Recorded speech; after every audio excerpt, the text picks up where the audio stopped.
And coincidentally, my name is Paula Tompkins. It's such a coincidence. That's how I threw you for a loop, kiddos. That was, remember Tim Allen, and he would make those noises, and people thought it was great. Beep, beep, beep. Was that from his stand-up? Yeah. Were standards was? lower, or was there just not any entertainment that anyone could see? No one had done noises before. Here's what's interesting about that to me. Now, I loved that show, but I was a child. Now, was You were that about a show child. made for adults? I mean, when I you think became ideally. when you became a man, you put away childish things. Rap. Yeah. And Rap. I think said that for some reason. Rap. rap. Sure. Put away your rap? Rap. Rap. So the idea is that Someday. it was made for families, and so it had to be in this middle place where it could Yes. appeal to absolutely everybody without fear of repercussions. Paul, you're out of focus right now, by the way. When I look at you. tweaking. Honey, who are you telling? You look gorgeous. The holiday season, am I right? Oh, boy. But, it is we just spent Christmas together, the three of us. We all woke up in our bed and put on took off our nightcaps and Yeah. And then We put We on got our our candles. candles. We got our candle stubs, and we went downstairs. And guess who had visited us? No, not you, the audience. Okay. Guess who had leave a visited space. us? Leave a space. Leave a little Guess, space. sorry.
Oh, if only you knew that that was a 70s show.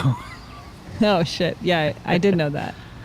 60s. You have variety one show. more question. You have Is it to from guess. Laugh-In? No. No, you're out. But you could ask Can I for have 5 more? Yep. Yeah, sure. Okay. It's a variety show from the 60s. It's not Laugh-In. That's kind of the only thing I can really think of. I don't really know other ones. But I'm going to keep going. I don't really know any, so it's kind of hard for me to even ask a question, to be honest. Yeah. Can we give her? It's can not. we- It's not an obscure one. No. It's very famous. Give me a hint. Okay, I'll give you one It's word. a very famous variety show from the 60s. How about give you- that? I'll give you- Fucking dude. I'll give you one word, and it'll. If you know what it is, this will tell Okay. you, and if you don't, it won't. Shoe.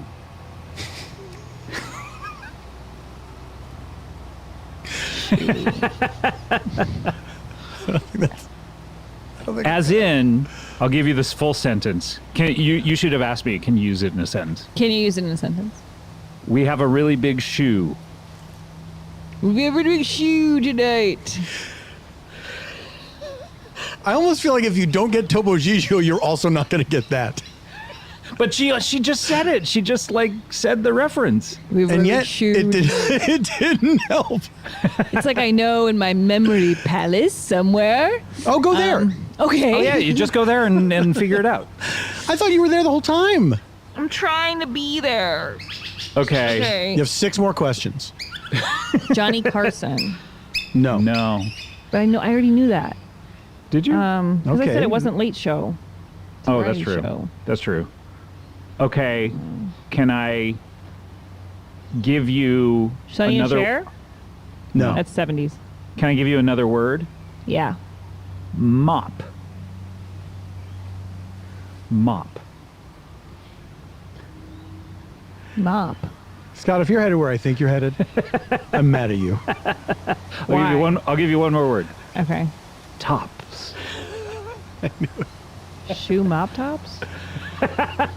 Don't You put got it. Yes, it's a shoe mop top. Topo Gigio's from Shumop Tops. Mop tops. The Beatles? What does Right. that make you think of? The Monkeys? 60s variety. The monkeys. Yes, you're right. It was The Monkeys? 60s variety. the monkeys. Yes, you're right. It was The Monkeys? 60s variety. The Monkeys? 60s variety. The Monkeys? 60s variety. monkeys. Yes, you're right. It was the monkeys. Fair. I'll give you this full sentence. You should have asked me. Can you use it in a sentence? Can you use it in a sentence?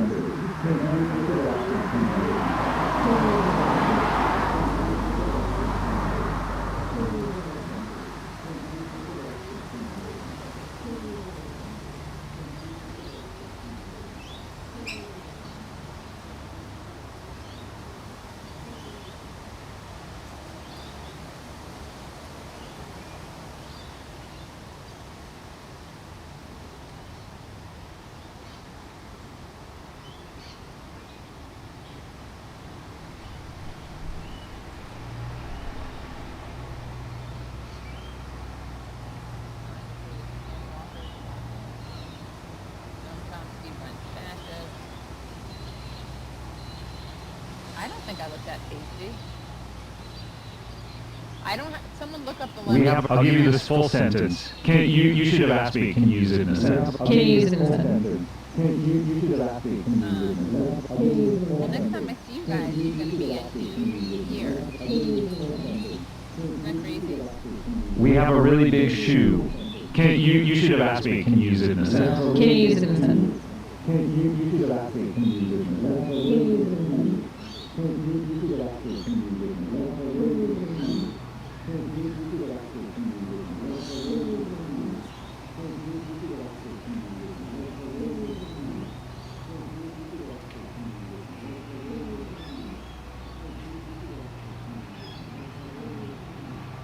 We have a big shoe tonight. I almost feel like if you don't get Topo Gigio, you're also not going to get that. But she just said it. She just said the reference. We have a And big yet, shoe. it didn't help. It's like I know in my memory palace somewhere. Oh, go there. Okay. Yeah, you just go there and figure it out. I thought you were there the whole time. I'm trying to be there. Okay. You have 6 more questions. Johnny Carson. No. No. But no, I didn't do that. What is it? What's the late show? Oh, that's true. That's true. Okay. Can I give you another? No. Can I give you another word? Yeah.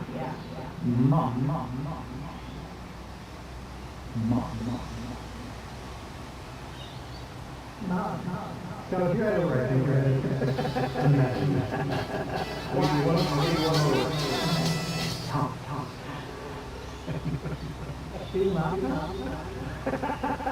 You got it. Is it Schumacher?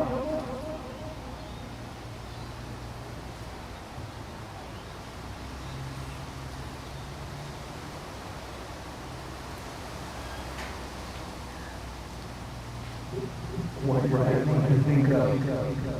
do you think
give you another?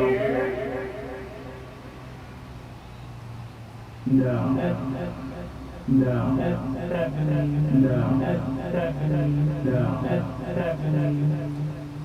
Can I give you another word?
Mom. So if you're at your work,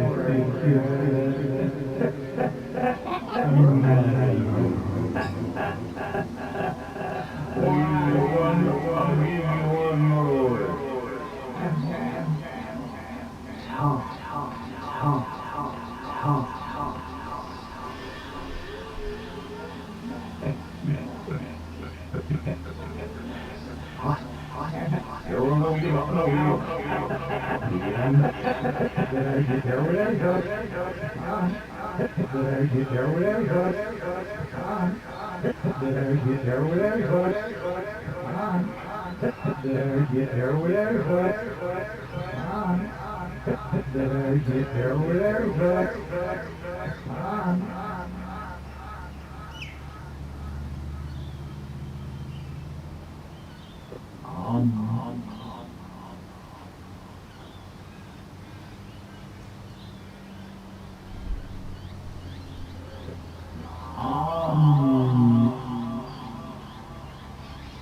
I'll give you one more word. I'll give you one more word. Tom. Okay.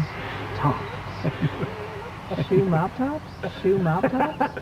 Don't You put got it! Don't You put got it! It's a shoe mop top. Topo Gigio is from Topo Gigio is from Mop Mop tops. Tops. Mop tops. The Beatles? The Beatles? What does Right. that make you think What, of? right. That make you think of? The Monkeys? 60s variety. The Monkeys. Yes, you're right. It was the I mean, Monkeys. fair. Wait, is it But really? No, it was not the Monkeys. What the fuck? We haven't, like, once she gets the 60s. actual show, she doesn't even know what it is. What does the Beatles make me think of? Yeah. 60s variety show. And think of the Beatles.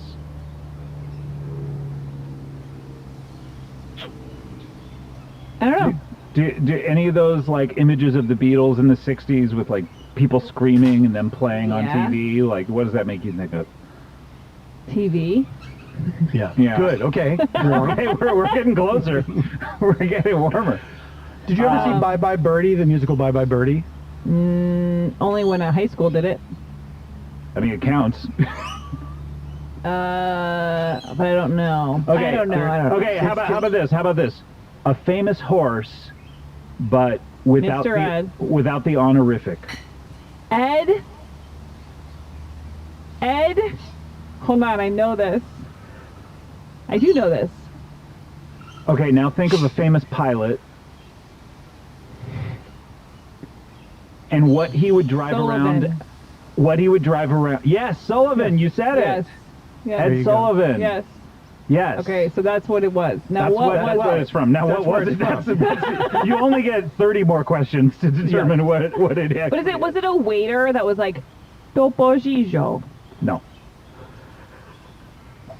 That's something the waiter would say? And by the way, are there a lot of waiters on television shows? Like, guess, what, yeah. delivering? A sketch In and a a sketch, of Oh, course. I see. I thought you meant like just delivering apps during the show. I certainly didn't mean that. Oh, really? Back in the golden age of television, yes. That's what they would do. They would bring hot apps around to the Okay, audience. so tell me the context. Topo Okay, Gigio was a little mouse puppet, Wow. and he had a little Italian accent. He was very adorable. He was like, Oh, Topo Gigio!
Yeah, that was a creature.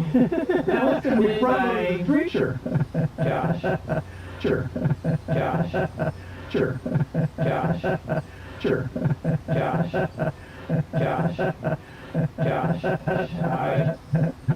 Excuse me, Rescue the creature. That's gonna be Friday. That's gonna be Friday. That's gonna be Friday. That's gonna be Friday. Creature. Gosh.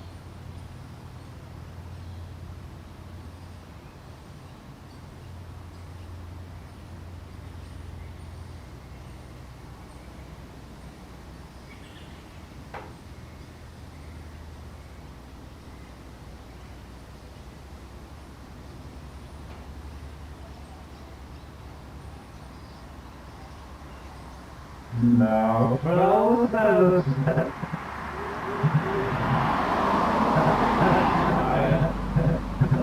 Excuse me. Creature. Gosh. So that's a lot of fun.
അതായത് അമ്മച്ചിയുടെ അപ്പൻ്റെ സ്വത്താണത്.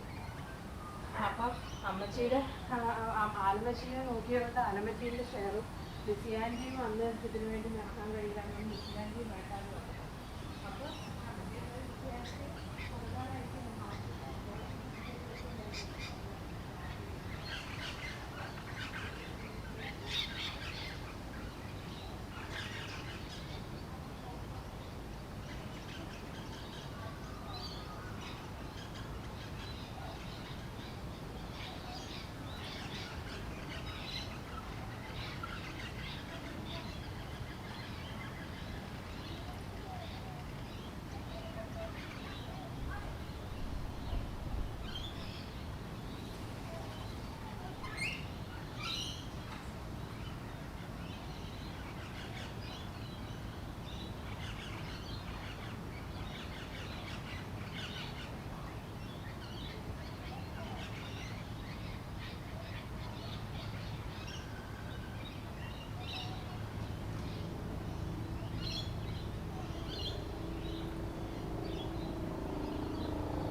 Wow.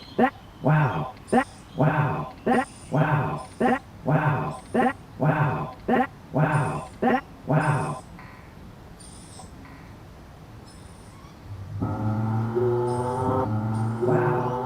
Wow. Wow. Wow.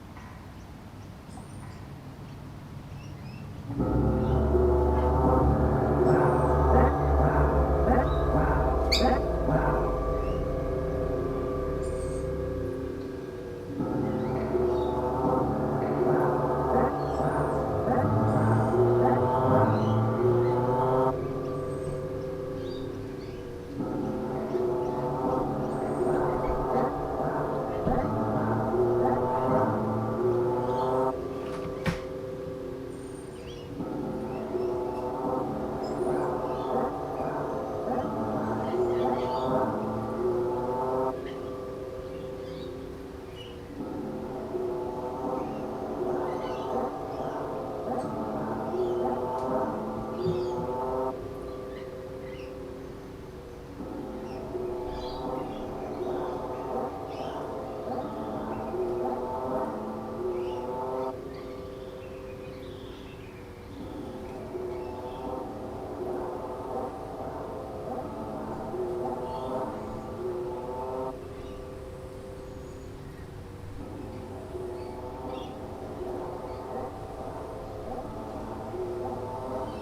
its first homegrown battery cell production line. And for customers like Volkswagen, Volvo, and BMW, that's good news for their plans for the coming years. Just 200 kilometers south of the Arctic Circle, this factory in Skellefteå produced its first battery cell this week. The location was chosen because it's near important sites of renewable energy production in northern Sweden, including hydroelectric power. Intended to compete with the US electric car giant Tesla and Asian producers of lithium-ion batteries, the site is expected to produce enough batteries to power 1 million electric vehicles every year. Northvolt expects to make its first deliveries to commercial customers in early 2022. The company has already secured $30 billion worth of orders from European car makers, including Germany's BMW and Volkswagen, and Sweden's Volvo, with which it plans a second European factory. Tesla is due to launch its first factory in Europe soon, and Asian rivals have significant operations in Poland and Hungary, but no European firm had opened a major facility until now. Well, 2021 was a big year for electric vehicles and electric infrastructure. Companies like Ford and GM announced ambitious EV production goals. Investors, meanwhile, searched for the next Tesla, while elevating firms with a focus on electric infrastructure. Among the biggest winners was electric vehicle maker Rivian Automotive. Now, it raised over $12 billion in its market debut in November. Munich-based Sono Motors, a small developer of solar-powered electric vehicles, had a bit more of a humble IPO, but still beat expectations, raising $150 million in its debut. Now, ChargePoint, a company that manages electric charging networks, went public in March and raised around $615 million in cash, though its stock has fallen lately. And we should mention that none of these companies, however, is actually profitable thus far. All right, for more, let's go to James Sweeney in New York. James, good to see you. This has been a big year for electric vehicles so far, all things electric on Wall Street, a lot of appetite from investors. What do we expect for the next year? Let me put it this way. 2021 is the year EV startups made their name on Wall Street, that we all heard of them. 2022 looks to be the years that EVs dominate the headlines on the street. And we're not just talking about startups here. We're talking about all-around electric vehicle production, especially from the big companies. Wall Street was enamored all year with Tesla, Rivian, even Lucid recently. And you look at Rivian, the demand is there. The first 5 days it went public, the company's market cap surpassed Volkswagen. And don't forget, like you said earlier, $150 billion as a valuation in November with zero revenue at all.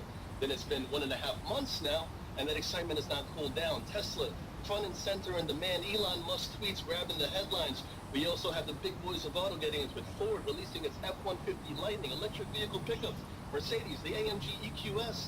Tesla, its Cybertruck is on the way. We can put it to rest. Electric vehicle enthusiasm has only just begun. It's going to be big in 2022. All right, so one of the things that could, however, slow down the automotive industry in that next year, even as that excitement for electric ramps up, is the supply of chips. We've seen that be a real problem over the past year. Is it going to get any better in this next year? Well, the funny thing about the chip shortages is that before this, investors were worried more about demand than chips, but now that's not even a concern because the demand is there. So regarding computer chip supply, we can see some relief in 2022, but we need COVID and Omicron to ease because that's what's key to ensure that these producers and chip plants can get back to work healthy. That's why reopens borders, allows shipments of products, research and development for improved computer hardware.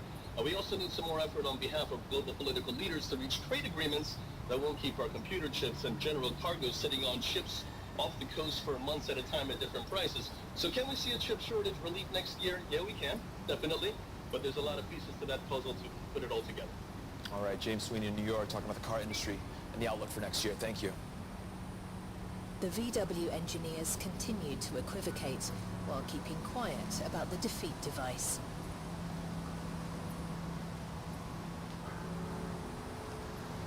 Our plan was to stall for time. An internal email from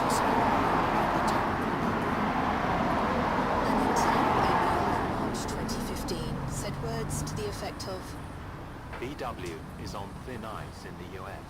and further, If I say what I know, there'll be red faces all round. It was now obvious that the people, also in the US, had no idea what to do anymore and were at a complete loss. It was an awful atmosphere. We realized that they were sweating and were at their wits' end. Eventually, VW faced an ultimatum from the US authorities. Either you provide an explanation, or we won't certify your new cars. With disaster looming, VW held one crisis meeting after the next.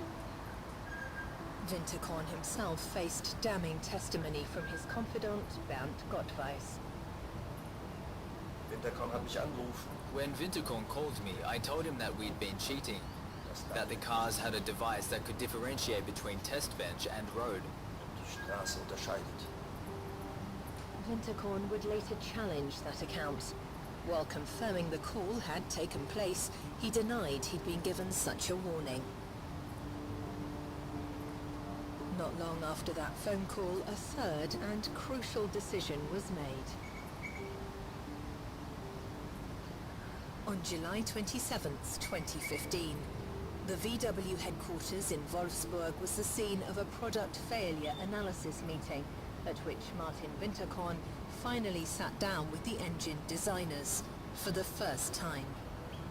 Reportedly on the agenda, what were they to do about the US diesel engines? What about the authorities? As for the rest of the meeting, one story with various narratives. Oliver Schmidt was among those present. Das ist ja immer noch die Frage, was wurde an diesem Schadenstisch besprochen? What was discussed at the meeting? Do you believe my version, where the board said we had to clarify this with authorities? Do you believe U.S. prosecutors, who claim VW management ordered a blanket smokescreen to the authorities? And the third version, related by executives to the parliamentary committee, that the board said nothing at all. Evidently there was a presentation which apparently referred to over 500,000 vehicles being affected on the American market, and the prospect of drastic penalties for VW.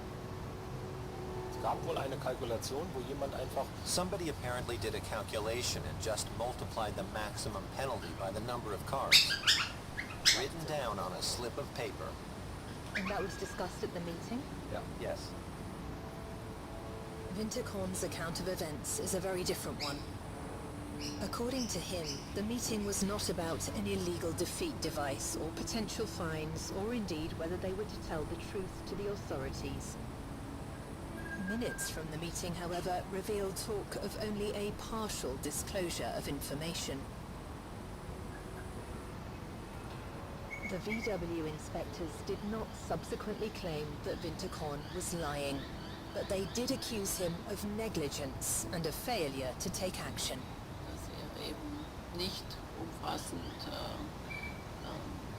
They said he did not properly pursue illicit software functions in the 2-litre TDI after July the 25th, 2015. And that he failed to ensure that the inquiries from the American authorities were answered completely and truthfully.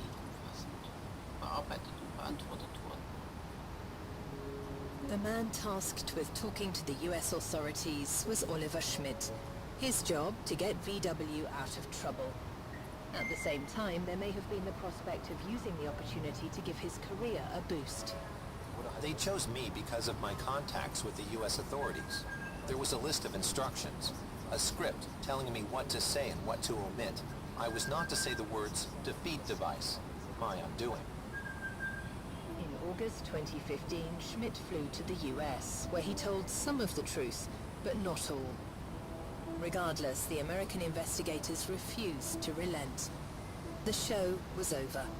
A VW engineer was tired of lying and admitted to the scam. It was now a matter of not if, but when the disaster would happen. But VW executives were still confident that things wouldn't turn out so bad. Winterkorn would later say that the engineer's confession was likewise news to him. He made a high-profile appearance at Germany's biggest car show. It would be his last. Sie kennen uns, wir von Volkswagen.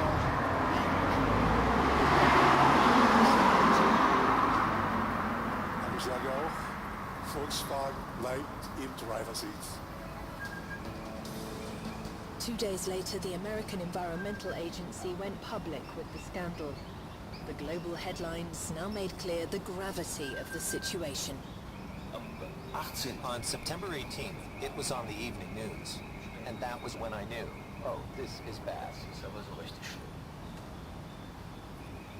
Als ich zum Volkswagen gekommen bin, when I arrived at Volkswagen, my impression was more that they had massively underestimated the consequences of what had been done.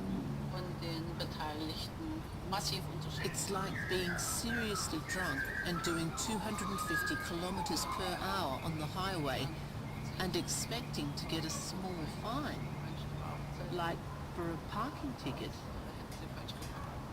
Volkswagen is being told to recall nearly 500,000 vehicles over emissions software. They did what? This is a difficult, massive challenge for Volkswagen. I suspect they're in crisis mode down in Wolfsburg. Wir sind dabei, die Hintergründe schonungslos aufzuklären. Dazu kommt, diese Stunden alles auf den Tisch. So schnell, gründlich, transparent wie möglich. Wir klären das auf. Who has the biggest blame? The engineer who did the programming? Dunno. His superior? Who knew but didn't stop him? The bigger boss? Who knew but didn't do anything either? Natürlich haben ganz viele sich... Of course, a lot of them pledged ignorance and said, nah, I never heard about any acoustic function. Weiß ich nicht, keine Ahnung. It must have been hundreds of people, but then maybe 10? 10? Weiß nicht. Was wäre falsch, wegen der schlimmen Fehler einiger weniger, die harte, ehrliche Arbeit von 600.000 Menschen unter Generalverdacht gerät. Das war schockierend. That was shocking. You're thinking, what are you talking about? And as an engineer, you think, the entire development of an engine plus X number of suppliers and what have you?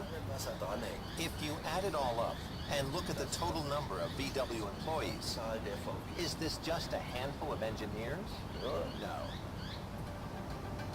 VW insisted that 100 people constituted a tiny group compared to a workforce of 600,000, and that the company had taken appropriate action to resolve the affair. Eine neue Diskussionskultur, eine neue Fehler. We now have a different culture of openness and addressing mistakes. The diesel affair will always be part of Volkswagen's history, and there's no way around that.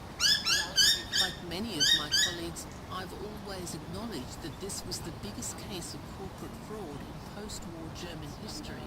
In Deutschland, nach dem Krieg war. As 2021 dawned, VW was eager to put the scandal to bed. Before the trials got underway in Braunschweig, the company had already made its own verdict, dismissing engineers without notice, while others continued to work for the car maker. VW said Martin Winterkorn was guilty only of negligence, and that after the crucial meeting should have been honest with the American authorities. But the car maker did then sue him for damages. While Winterkorn's executive insurance covered the majority, he was left to pay 11.2 million euros out of his own pocket. A lot of money, but less than an average year's pay. Oliver Schmidt was among those who attended the emergency meeting. He was the man assigned to talk into the in jail. He emerged a free man, but one who had since been sacked by VW. Das war For almost 20 years, my life revolved around the company and the factory. Feels weird coming back here. Food animal or a working animal, if you think about the mine finding Schmidt went rats, to court to across the world challenge at his dismissal, magnified tenfold. but And has animals yet can to reach even a settlement. occupy different positions legally. There's no in different progress now. Absolutely, Why and in quite a few different No interest countries, from the other there's party. legislation coming in to really constrain the free access of cats refuses to to the comment outdoors. on Iceland's recently brought in a local authority area where comment on you individual don't have cats cases. anymore. New Zealand and Australia in particular, considering the vulnerability of many of their wildlife species, there are areas within both countries where you can't have a pet cat, or if you do, it's not allowed outside. So the sort of weighting of which animal matters more is a constant sort of debate. And there have, though, been a number of unfortunate headlines about cats recently, including one I saw, how to tell if your cat is a psychopath. Are we doing them a bit of a disservice? Yeah, cats have had some bad press. How we think about animals impacts hugely how we treat them. I come from a welfarist background, so my concern is that with things like the headline of the psychopathy paper, it leads into those kind of stereotypes, and that doesn't quite a disservice to the welfare of cats. So is it unfair with cats if they lie around all day sleeping to then think, oh, they must be lazy? It's just a cat. It's just being a cat. It's a top-shelf carnivore. They are adapted and evolved to hunt quickly, eat high-value food, and then sleep a lot. That's just what they do. Dogs have evolved to be scavengers. They're ancestors of wolves that live as a pack. They're incredibly social, just like we are. Dogs are really easy to understand in that regard, whereas cats, coming from their solitary ancestor, are completely different. And I speak for all cat people. That's what makes them fantastic. Yeah, so maybe we need to try to understand them a bit better. Thank you very much, Karen Heastand from the University of Sussex, for joining us. And thank you to Health Check's producer, Paula McGrath, and our studio engineer today, Duncan Hannant. I'm Claudia Hammond, and next week... versus working in the office, and asking what we can learn from being forced to work from home during the pandemic. Do join me if you can. Any topic on any given day. Woman said, she said no and stop. It's a waste of taxpayers' money. I will not hesitate to act as the Premier. We really do go out of our way to tell both sides of the story, and I genuinely believe that. New strains of COVID-19. Millions in restricted funds are largely to blame. Focusing on a new military agreement. Honest, balanced, fair. I believe that everybody at News Radio does that. ABC News Radio. Good evening, Laura Chilingirian, keeping you company on this Thursday, the 30th of December. It's time for a full news update from the ABC News Radio newsroom, and I'll take you back to the BBC shortly, and you'll get regular updates from us throughout the evening. It's approaching 9 o'clock now, Australian Eastern Daylight Time, 8:30 in South Australia, 8 o'clock in Queensland. It's 7:30 now in the Northern Territory and 6 p.m. in the West.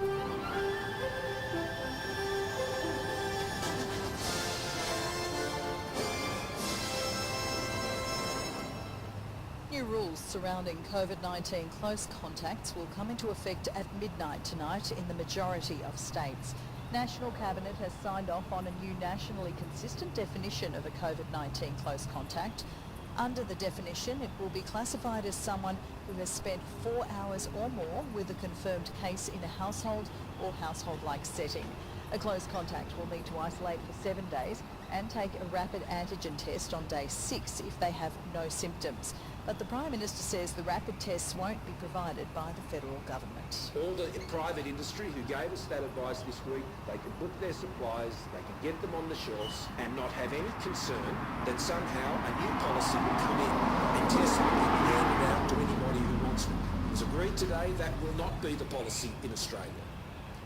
Mark McGowan says he doesn't think Western Australia will adopt the new national definition for close contacts before the state opens its borders. It comes as WA recorded one new case of COVID linked to the current backpacker outbreak. The WA Premier says the state's contact tracing and testing systems can keep up with the current approach, which has a much lower threshold for when someone is considered a close contact. We will adopt those rules around close contacts at some point in time in the future when necessary if we get to high caseloads. So that's the agreement of the meeting this morning. Obviously it wouldn't be, in my view, it wouldn't be before February 5. Tasmania will stop requiring travellers to get a PCR COVID test 3 days before they enter the state as of Saturday. Travellers will instead have to take a rapid antigen test 24 hours before they enter Tasmania. When they arrive at Tasmanian air and seaports, they will be given rat tests to use if they develop symptoms while in the state. Tasmania has agreed to implement the new national rules about close contact definitions and quarantine times from the 1st of January. Reports from the Chinese city of Xi'an say residents forced to stay indoors under a strict COVID lockdown are struggling to get food. 155 new cases have been recorded on the 8th day of the lockdown in a city of 13 million. Under the measures, residents are only allowed out to get tested or to shop for essentials every 2 days. Thousands of social media users are complaining of shortages. The body of the late South African Archbishop Desmond Tutu has arrived at St George's Cathedral in Cape Town, where it will lie in state ahead of his funeral on Saturday. More from the BBC's Nomsa Maseko. The smoke of burning incense filled the air as Anglican church clerics carried Desmond Tutu's remains into his old parish, St George's Cathedral, where he lay in state for 2 days. His eldest daughter, Tandega, accompanied by other family elders, walked behind the Archbishop's coffin, a simple wooden coffin in accordance with Tutu's wishes. Members of the public will file past his body to pay their respects to a man who was given the responsibility of reconciling a deeply divided nation. Leaders from across the political spectrum have condemned a fire that has caused damage to the facade of Old Parliament House in Canberra. Demonstrators could be seen confronting police and the media. Some claim they were protesting for Aboriginal and Torres Strait Islander sovereignty, although the Aboriginal Tent Embassy has condemned the demonstrations, saying they happened without its consent. A Facebook group known as Millions March Against Mandatory Vaccination has posted videos to its page with the hashtag #TakeOldParliament.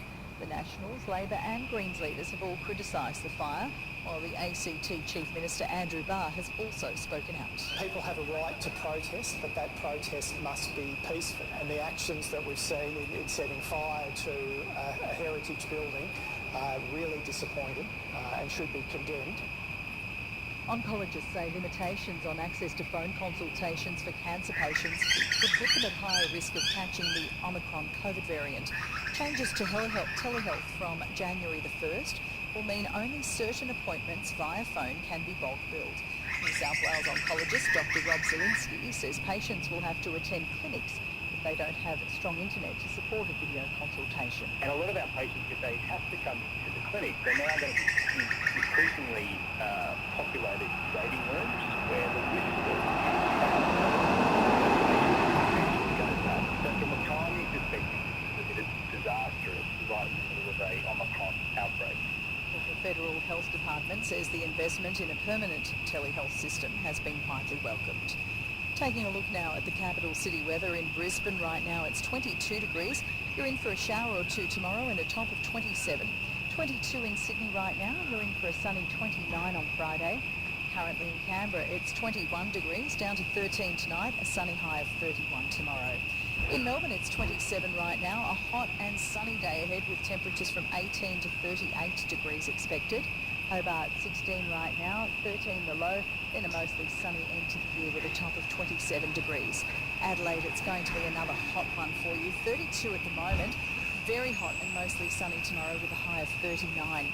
In Perth, it is 28 degrees, a mostly sunny day for Friday the 31st, a top of 32. And in Darwin, it's 30 right now. Tomorrow, a possible shower and a high of 33.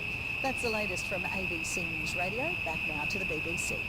Hello, this is Enzo Frankins with a message regarding democracy here. Looking at the events in 2021, it's abundantly clear, at least to me, that PM25 has never been more necessary than today. In this video, I shall try to share with you some ideas as to why it is necessary and what the road ahead for PM25 might be, a road that you may want to join us on. The last 2 years of the pandemic have proven, amongst other things, that the money game is alive and well, and that it is being plucked by the oligarchy on behalf of the oligarchy. The central banks of G7 have printed around $9,000 to $10,000 billion, actually, $9 to $10 trillion next year for Ukraine and others. Just think of it as 9, 10, 15, trillion, around 3.5 at the end in the pockets of the latest oligarchs around the world. It is quite astonishing. The very same people who are against the state scream blue murder if the little people get small increase in their unemployment benefit or a great sum of money being spent on national health services. No problem with the state printing amount of rates of money given to them. At the same time, same 2 years of the pandemic. The fossil fuel industry has conspired to ensure that COP26 great capital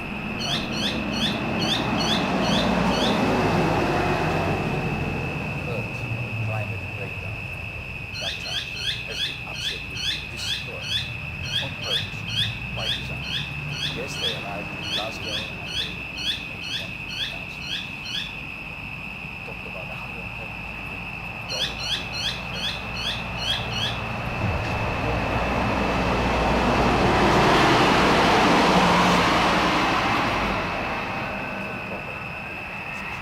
And then you have Mark Zuckerberg, and Mark audacious, visionary dystopic announcement that he wants to turn Facebook into a previous Facebook, digital space, in which people can play, work together, entertain themselves, transact, do everything in this digital realm that will belong entirely to you. It's no longer capital. It is a kind of supercharged, turbocharged today, only on the digital side. Elon Musk may be talking about taking us all to Mars, but Mark Zuckerberg's dystopia is just around what he's planning to do is eminently visible within the next few months. So how do we stop this? How do we put the demons back into democracy? Because what we have is not democracy. Decades now, forever. We have oligarchy, which is becoming even more oligarchic and concentrated with periodic elections just to confirm and to legitimize that. What do we do? How do we approach it? The answer must be that we too, progressives, must internationalize our activities. Zuckerberg, Wall Street, fossil fuel companies, they are acting internationally. They are transnational in their thinking and in their actions. We need to do so. DiEM25 is the first transnational progressive movement where we all mix together the Germans, Greeks, Irish, the French, Lebanese, it really doesn't matter at all. We are one transnational. Recently, we set up second Mera25 party. Mera25, the original one, is a Greek party. I represent Parliament here in Greece. Now we have Mera25 in Germany. It is the same movement. We all share the same party movement infrastructure.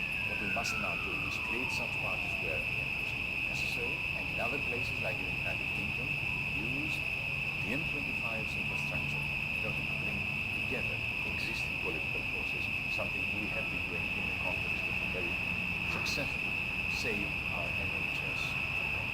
During 2022, we are going to be rewriting our manifesto.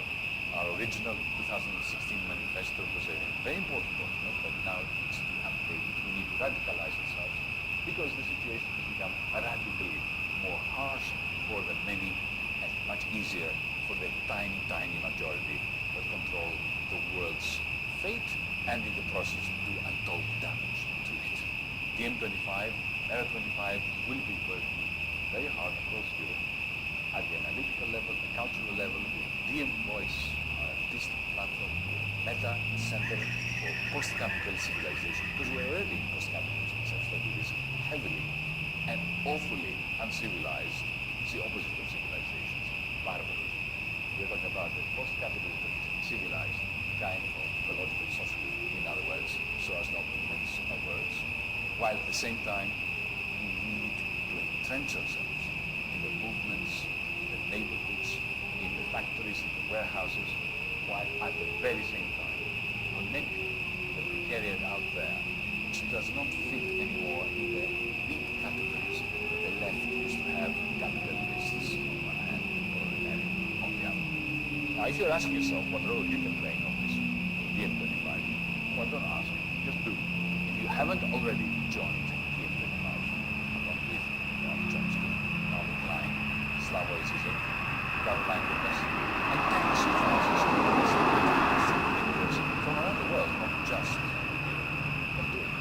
Visit DiEM25.org and join. Of course, joining is not enough. You need to participate. DiEM25 is a grassroots movement. And we in political organization, as I said, neighborhood, the region, the state, in Europe, in the academy, in the trade unions movement, everywhere where we need his daughter to bring the Tommy message thanked people of around the world with the way we have been doing things. What do I mean by rupture? A radical departure from the private ownership of the means of production and from financialization. But there is this other form of important activity which is not tantamount to activism per se, donating. Because let's face it, we live in capitalism, post-capitalism, techno-capitalism, as I say, it doesn't matter. Money still makes things happen. And DiEM25 needs your donation. Why all this? Because our opportunities to save the planet with money and to continue to live life as autonomous human beings, not as playthings of Mark Zuckerberg, of Wall Street, of the Frankfurt banks, of the oligarchy in Brussels, in Athens, in Rome. Those opportunities are narrowing. This is the time for DiEM25, which is, I insist, more relevant today than it ever was, to rise up and to make a difference. You need to be a part of it.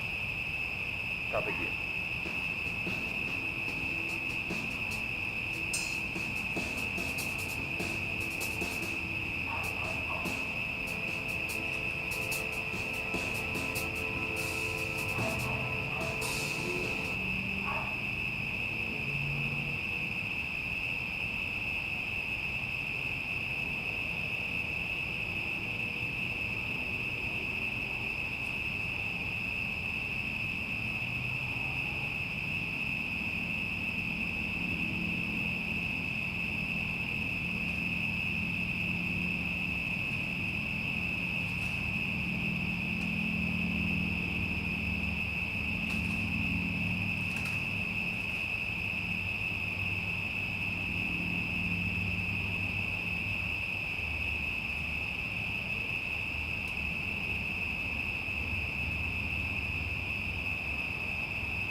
important when we speak about Houdini's success is that we look at the cultural context, particularly after World War I. People had been through great trauma, right? Many husbands and sons and fathers went to war and they never returned, and those who did return often came back with horrible injuries.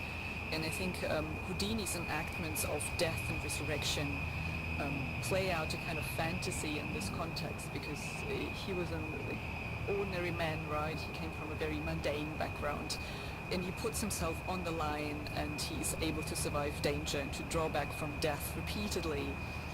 So there is a lot of sort of mythology involved of somebody who can survive death and always comes back uninjured. Adam, tell me, what qualities did he have, do you think, that made him the best, if you like, or the most famous? Well, first and foremost, I think he needed to have the drive, the ambition, and he had that in spades. And I guess I would say that that's possibly related to his father's failure and their plunge into poverty.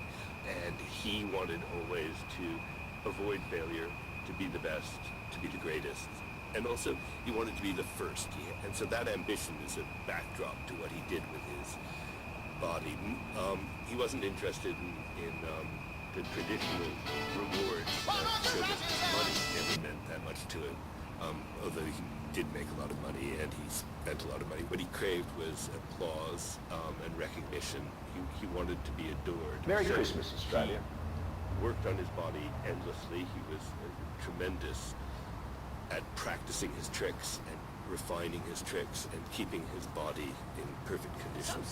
And he put himself through things that, you know, most people wouldn't do. Dangling from a chain 50 feet up in the air or 100 feet up in the air is most rational people's, in a straitjacket, rational people's choice of activities. But as he pointed out, the easiest way to attract a crowd is to let it be known that at a given time and at a given place, someone is going to attempt something that in the event of failure will mean sudden death. So in his insatiable desire for the light, Houdini did seem to be an unstoppable force. And in part 2 of this program from the BBC World Service, we will hear how the celebrated became one of the sharpest operators in show business, and why he was so driven to expose those that he regarded as charlatans. So stay with us, we'll be back after the headlines. A shot in the arm before the shock to the system. Current legal social measures are showing that we are on top of community transmission at this stage. Hours later, the Territory reported its most ever cases of COVID in a single day. Since we last reported, there has been 37 additional cases of COVID-19 in the Northern Territory. As the government tries to drive up the rate of booster shots beyond where it sits at 10%, there's another number of concern. How many cases can the Territory handle? Modelling suggests up to 100 COVID infections per day, but the new variant casts doubt over those figures. Omicron clearly is a game changer in that space. I would have to seek some advice around the Omicron impacts, but what I'm saying is Omicron appears to have less of a rate of hospitalisation. As the numbers start to surge, the list of exposures close contact site, along with the Portuguese and Timorese club on Boxing Day. Now those who attended will spend New Year's in isolation. People who have been to close contact exposure sites like this one will now have to quarantine for at least 7 days. However, in the future, the Northern Territory will adjust to national guidelines which restrict close contacts to those who have been indoors for 4 hours with a confirmed COVID case. The Territory, the last remaining jurisdiction outside of WA to stick to PCR requirements, after Tasmania joined the list of states to scrap the tests for travellers. We still see a PCR test prior to arrival as important to helping reduce the risk of incursion. A move welcomed by Indigenous groups urging a cautious approach. Of course, that's the gold standard for testing. We know that the rapid antigen tests aren't so good. As for those already in the Territory, it's likely to be a mask-free New Year's celebration. But with the virus on the rise, it may not be a COVID-free one. Miles Holbrook-Walk, ABC News. muscle quick and dangerous, this monstrous vehicle, part ship, part airplane, is on a beach by the Caspian Sea in the Republic of Dagestan. The Ekranoplan, or Stream Glider, was designed for military use, presumably against the West. Alagaji Abdulgalimov served as flight engineer on test flights for the Wingship, or ground effect vehicle as they're generically known. Colloquially, this one is called the Caspian Sea Monster.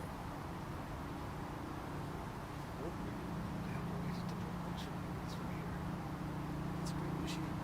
Just incredible. The first Wingship was designed in the 1860s. It was meant to guard Russia's coastlines and fight along ships, whilst able detected by radar thanks to its low flight. This uses the ground effect, aerodynamic interaction with the surface beneath. The wings create just enough lift to carry the 380-ton giant a few meters above the water.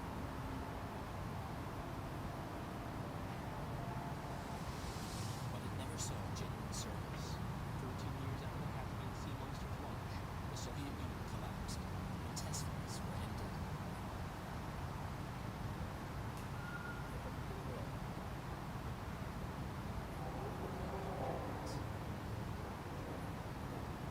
We were so proud of our country at the time for developing such, let's call them products. There was any other country in the world had. After all, it wasn't a monster. There were even plans to use the Ekranoplan to carry passengers. As it didn't, many were always reports. Abdulgalimov's devoted 14 years of his life to the Ekranoplan.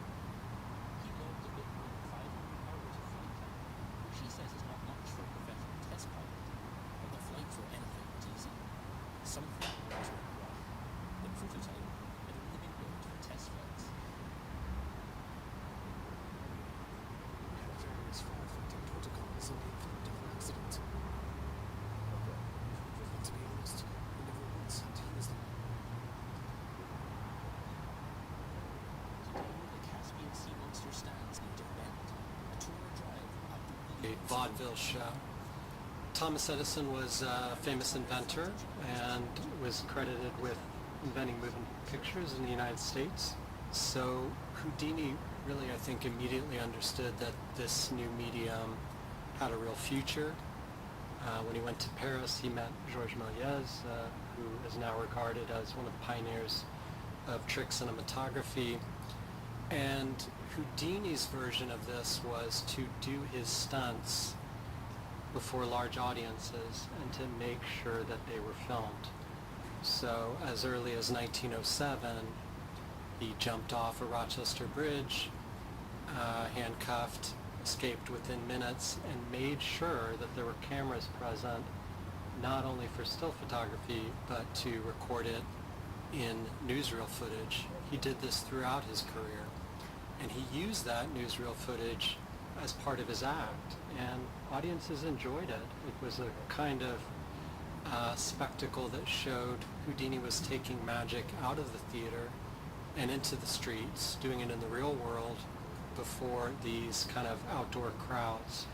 Now, we've been talking here about the world of illusion and magic, and what we haven't touched on so far are the links between magic and spiritualism, the idea that you can communicate with the dead, and this was hugely popular on both sides of the Atlantic at the time. So, Katerina, can you just explain what the links are, and then come on to where Houdini fits into this? There's a lot of intersection between magic and spiritualism, especially in the second half of the 19th century.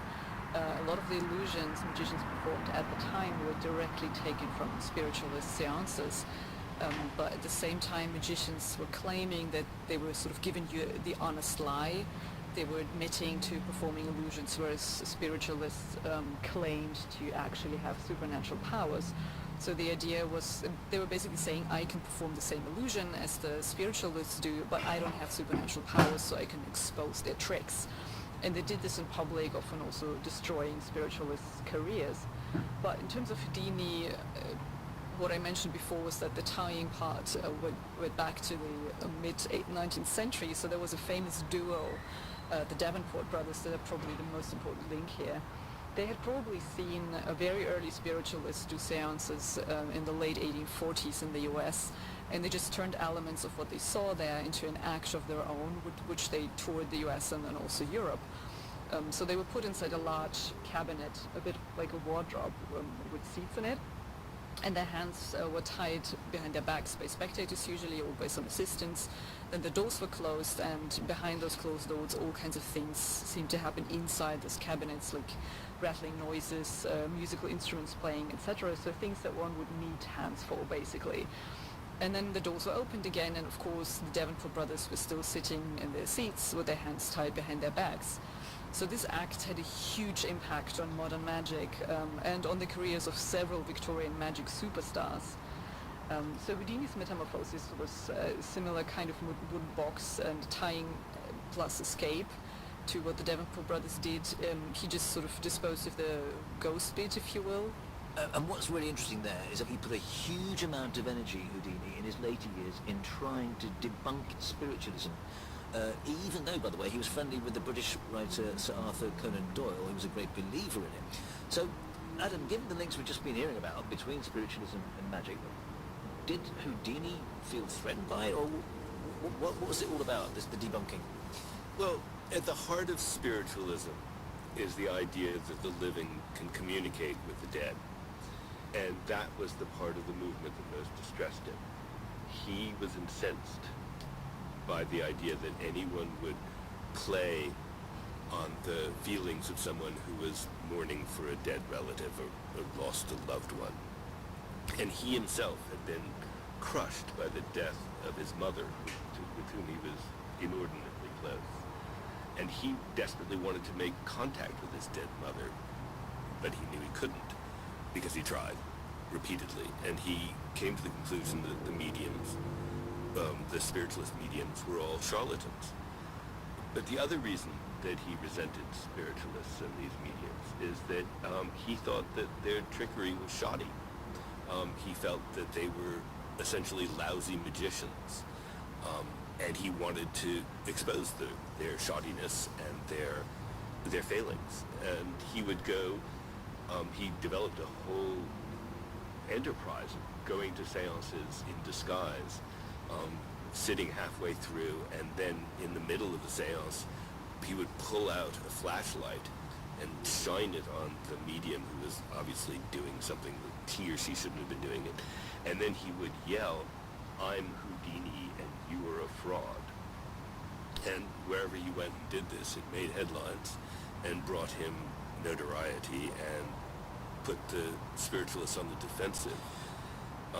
So part of this campaign against spiritualism was also a campaign of self-promotion. Is there an element of double standards here? Because here is a man, Harry Houdini, who deceives people for a living, attacking others for doing the same thing in his view. What do you say to that? Adam, what's your view on that? Well, first of all, Harry Houdini was never worried about being consistent with, or of being truthful. He lied with absolute abandon about everything from where he was born to how he performed his tricks. He believed that his part of his job was to deceive, and he thought that in the service of entertainment, that was legitimate. Matthew, what do you think about Houdini's kind of relationship with spiritualism, really? I think there was probably nobody who wanted more to believe in spiritualism than Houdini. He had little pacts with various people in his life that if they died, that they would try and get in touch with him. So I think he held out hope till his dying day that there was some way to communicate with the dead. And he really, I think, continued to believe despite his strenuous attacks on mediums. But he was perpetually disappointed by fraud after fraud, and I think Houdini's relationship with spiritualism is pretty deeply ambivalent, not only because his whole act is based on the tropes and the mise-en-scène, the settings and situations of spiritualism. And I think that it's highly ironic that someone who spent decades crusading against spiritualism left a fairly elaborate code and instructions for getting into contact with him after his death. Which is probably a very good moment then to turn to the circumstances surrounding Houdini's death in 1926. Now, Adam, a lot has been made of this. He died on Halloween. There are conspiracy theories that perhaps the spiritualists wanted to do him in. So can you tell us what the facts are? Okay, just the facts. Well, facts with Houdini is always a slippery slope. At age 52, Houdini took his act on the road one last time. On October 22, 1926, in his dressing room at a Montreal theater, he was punched very hard in the stomach by an excitable student at McGill University in Montreal who wanted to test the theory, a theory that Houdini had done a lot to encourage, that he was capable of withstanding hard blows to the abdomen. And 9 days after that, Houdini was dead. So he did die, punched in the stomach. But the spiritualists claim that the McGill student's fist had been guided to its target by an angry spirit, revenge for all of the medium busting that Houdini had done. The truth of the matter is that Houdini was already feeling unwell before the punch landed, and he felt worse the next day, though of course he continued to perform, being Houdini, the show must go on. He was repeatedly urged to go to the hospital. He repeatedly refused, and it wasn't until 3 days later that he was operated on. And when he was opened up, the surgeon saw that his appendix had burst, and which meant that bacterial pus had spilled into his abdominal cavity, which is peritonitis, which in the days before antibiotics was basically a death sentence. The official cause of the death was diffuse peritonitis. But it was not the sucker punch that caused the appendicitis. Appendicitis is caused by bacterial infection, not by traumatic injury. And to you, Matthew? I just want to thank Adam for finally putting to rest this theory that the blow he suffered in the abdomen had anything to do with his death. I think the point is that Houdini died for being a workaholic and refusing to take care of himself and to seek medical attention when needed. Yeah, I think it could be said that he died of epic stubbornness. I just think we've had that story for so long that this blow landed and the appendix was ruptured, and there's very little medical evidence to suggest that that can happen. Now, Houdini's body was laid to rest in New York, and in his will he made several last requests. Number one, to have his head laid on top of a pile of his mother's letters. And as you point out, he was pretty well obsessed with his mother. I think I read somewhere that whenever he said that he loved his wife, he said he loved his mother more, which is bizarre in itself. Anyway, and Matthew, as you said, he asked for his wife to hold a séance on the anniversary of his death for 10 years in the hope that he could communicate with her. And I'm just curious as to what he would have gone on to if he'd lived longer. And actually, I'm also be fascinated by, this is speculation, how he would use social media if he was alive today. Because what I find fascinating is how well Houdini understood the media and the press in his time, and indeed colluded with them, and how well he understood audiences, especially when you consider many experts in the world of illusion will tell you he wasn't actually all that good a magician, because what he was an expert showman and publicist. So, Katerina, in your view, is this the reason we actually do remember him today? So I think the reason he's the only magician that's so widely remembered is that he created an image of himself that was indeed larger than life. And that image included the whole persona Houdini, right? His outdoor stunts, his jailbreaks, the risk that it involved or supposedly involved, his claims to what he trained himself to do. He always told about his exercises and what he did and how long he could hold his breath underwater and stuff like that. His presentation and photographs, with, almost naked, as we've heard, with his very impressive physique. Also the movies that he made, the stunts, the debunking, like all of this amounts to a lot of press that he generated and a lot of self-glorification. There's also, we've heard of from Adam that he lied all the time, and one of my favorite artifacts is a photograph of him as a teenager with lots of medals for sports achievements pinned to his tank top. And some of these were actually from actual contests that he won, but also some of those at this age already are fake ones that he just made in order to appear more athletic. So this is a kind of self-aggrandizement that we see throughout his career. And on stage, of course, he knew how to exploit drama, right? So, for instance, when he performed the milk can escape or the water torture cell, he would have an assistant visibly stand by on stage with an axe ready to break it open if Houdini couldn't escape.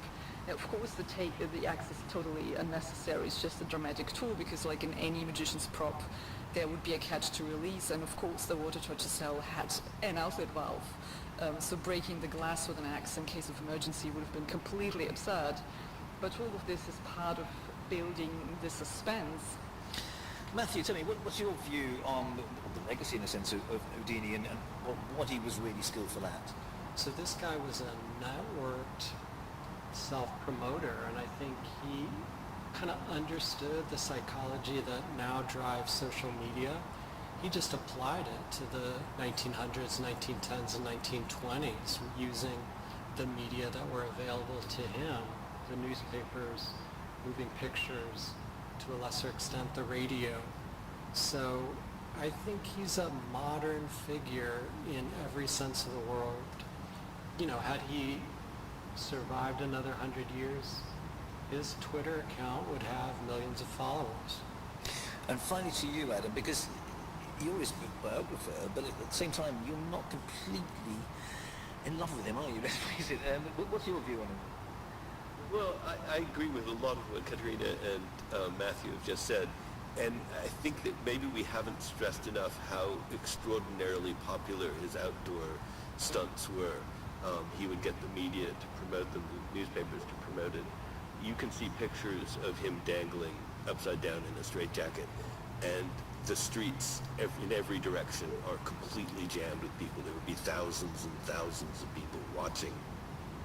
As for what his legacy is, he is synonymous with escapology.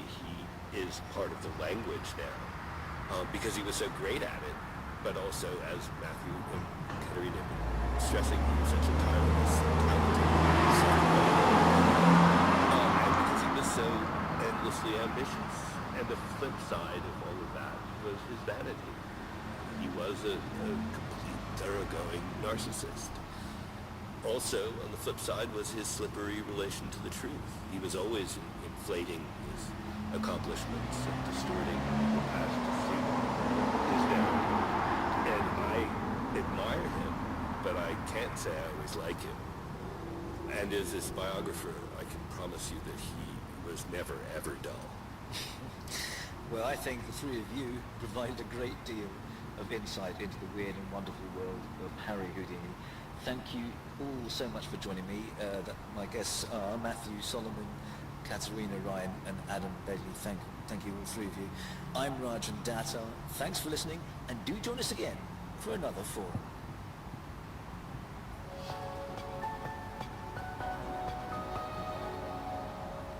BBC World Service and now Sporting Witness.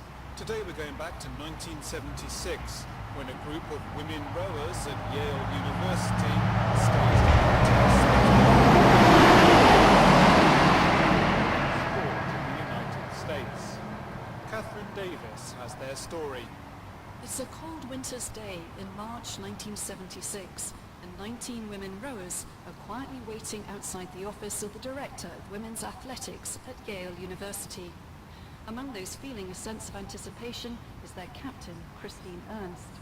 Her secretary opened the door and saw us all standing there and looked taken aback. And we all came in and turned around so that the person who was going to take the picture jumped up on the desk actually and took a picture of our backs. Ginny Gilder was also on the rowing team. when Chris gave us the signal, we turned around and then took off our clothes so that Joni Barnett saw Title IX on all these backs. And Chris was standing there forward, naked, ready to read the manifesto she had written. That was the day, probably my first lesson in rowing, of no guts, no glory. The naked protest proved a defining moment for women's sport in the United States, where many women athletes now revere that Yale rowing team as heroes. We felt we were powerful of ourselves, not through anybody else. We came in all sizes and shapes, and previous to that, there weren't many opportunities for women in any sport, let alone rowing. It was a door that was thrown wide open to us. By 1976, Chris Ernst and Anne Warner, another Yale rower, were world-class athletes and in training for the Montreal Olympics. Ginny Gilder, a first-year student, had taken up rowing the previous autumn. She slowly realized that sportswomen at Yale were second-class citizens. I was 17, I was pretty young, and the first time I walked into the rowing tanks in the basement of this 13-story gym, I thought it was incredible until I started learning that maybe things weren't quite the same. And in fact, we were hassled by the men in the gym when we lifted weights. It was definitely Yale University had admitted female students for the first time in 1969. A few years later, the US Supreme Court had passed a landmark law requiring any institution receiving federal money to provide equal opportunities for men and women. It was known as Title IX. But when it came to women's athletics, Yale was slow to comply. The rowers trained on a river a half hour from the university. The boathouse didn't have facilities for women. In February, the river broke, the ice broke in the middle of the month. And the way it worked was, right outside the gym, there'd be a bus, a couple of buses, like just regular school buses, and you'd get on the bus, you'd wait till it was full, men and women, and you'd drive out to the boathouse. The men would go to their locker rooms, change their clothes, they'd go row. We just went out in our sweats because we didn't have a locker room. In the middle of February, it's actually really cold, and both Chris and Anne were training for the Olympics, so for them to miss even a day to illness would be a major problem. And everyone started getting sick because we'd get off of practice, we would have been on the water for an hour and a half or 2 hours, and we would go and sit on the bus, wet, sweaty, cold, and the guys would go take a shower, 15 or 20 minutes later, nice and dry, warm, they'd get on the bus, and then we'd drive back to campus. And there was the problem. It was a situation that quickly became unacceptable to us. Just sit and wait on the bus for the pink fellows to come all freshly warmed up. To address the shower situation, but nothing happened. Chris and Anne started talking about things they could do, and one of the ideas, I think, was they could go in with a bucket and some water and a sponge and take a shower in Joni Barnett's office. And Joni Barnett was the head of women's athletics at Yale. That was the person. And it went from there to, we could get naked, and you have two national team athletes daring each other, and no one is going to back down. It started out as a joke, and it progressed into, let's do that. And then it grew to, let's do a whole protest. And it went from being a joke to something that was very serious. Most of the group supported the idea. If Chris Ernst had said, jump off the Brooklyn Bridge, I would have jumped off the Brooklyn Bridge. I would have tried to figure out how to make it safe. But Chris was a very charismatic woman. She had these piercing blue eyes, and she was just this icon of women's rowing. We all looked up to her, and she made me want to do whatever I could. The women set a date, March the 3rd, and to get publicity, they invited along the local stringer for the New York Times, who was a man and a female photographer. We gathered in the locker room, and we were barefoot, very quiet, and we filed up to her office and knocked on the door. The athletic director was then facing us, and she asked, do you want this young man is here, the stringer, and he had it's wonderful, he had gotten a chair and turned his back to the wall. His face to the wall and his back to us. And we read out a statement. You know, we just expressed our outrage. These are the bodies Yale is exploiting. We have come here today to make clear how unprotected we are, to show graphically what we are being exposed to. On a day like today, the rain freezes on our skin. Then we sit on a bus for half an hour as the ice melts into our sweats to meet the sweat that has soaked our clothes underneath. No effective action has been taken. To their satisfaction, the next day, the reporter filed the story for the New York Times. It was also picked up internationally. Yale was under pressure to implement the women's rights under Title IX. All hell broke loose in the athletic administration. They were pretty upset. They were upset with our coach because he couldn't control his women. Like if you ever tried to control Chris Ernst and Ann Warner, good luck. We'd embarrass them. And alums started writing and calling pretty much instantly, ranging from, why did you ever admit women, to give those girls a towel or give those girls a boathouse. I mean, it was pretty quick. Over the summer, they built a whole addition on the boathouse. A locker room, showers, and a boat bay. So we had our own section after that. And this was not just us, the other sports also got upgraded. I remember the first time we walked into the boathouse and just how clean it was and dry, and there was a place you could hang your clothes and you didn't have to drive out to the boathouse anymore in your sweats, and there was a place where you could talk to each other while you were getting changed, you could put articles up. There was finally a home, a special home for the women's crew. After the Yale protest, other universities across the US also gave women athletes the right to the same treatment as men. It led to a big increase in women taking up sport. It was a wake-up call to universities across the country that they had to pay attention. So it definitely made a difference. And of course, just as a symbol of women standing up and saying, guess what, we're here, you can't ignore us. And of course, having federal law to back us up. Without federal law, nothing would have happened. Both Christine Ernst and Ginny Gilder went on to row for the United States in the Olympics and won medals. Today, Christine runs an all-female plumbing company. Ginny is CEO of a private investment firm and co-owner of the women's basketball team, Seattle Storm. That edition of Sporting Witness was written and presented by Catherine Davis. It was first broadcast in 2015. This is the BBC World Service. Join India Raxon as she investigates an international phenomenon. It was like an eye-opener to me, this quote. Every day, I watch people all over the world share inspirational quotes on social media. So I must be missing something, right? Do they actually work? Hashtag InstaHappiness. This quote will change your life. At bbcworldservice.com/documentaries. You're listening to the BBC World Service. Our technology reporter Zoe Kleiman told us more. I asked our Washington correspondent Chris Buckler what was in this article. BBC Wonders Guillermo Moreno joined one of the queues. Let's speak to our China media analyst Kerry Allen from BBC Monitoring. This is the BBC World Service on ABC News Radio.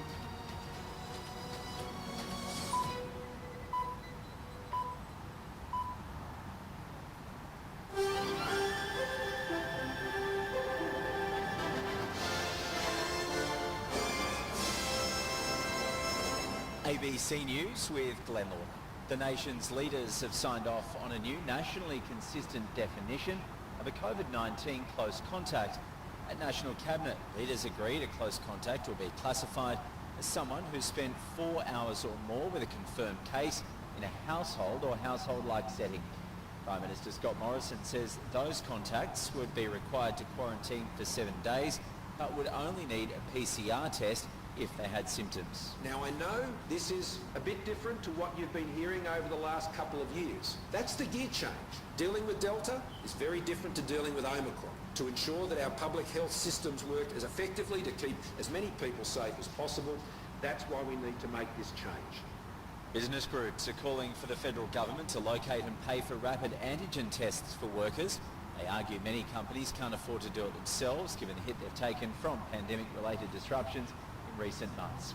Alexi Boyd from the Council of Small Business says Australia needs to get more antigen tests into the country or start manufacturing them here. What we need to see is it's freely available, that there's enough tests out there that mean that we can keep control, keep workers working, keep the movement of people between areas occurring, and making sure that we don't end up with any businesses that miss out. Canberra's Aboriginal tent embassy has issued a statement condemning a fire that's damaged part of the old Parliament House. Social media videos show the area around the front of the building fully alight and demonstrators confronting police and media at the scene. The embassy says the actions were done without the knowledge, consent or mandate of the Embassy Council or traditional owners responsible for its regulation. A Facebook group known as Millions March Against Mandatory Vaccination has posted videos to its page with the hashtag #TakeOldParliaments. Police have charged a man over the sexual assault of a young girl in a home in Perth's northeast. Kenneth Pung reports. 25-year-old Callum Ferris Davies was charged overnight with a series of offences, including sexual penetration of a child under 13 years, deprivation of liberty and aggravated home burglary. Mr Davies is accused of assaulting the 7-year-old girl in her bedroom in Ellenbrook in the early hours of Monday morning. Inspector Hamish McKenzie says police are still investigating the incident. Then there are certainly significant more actions which will occur from this time. Mr Davies appeared in the Midland Magistrates Court earlier today and said he would be representing himself.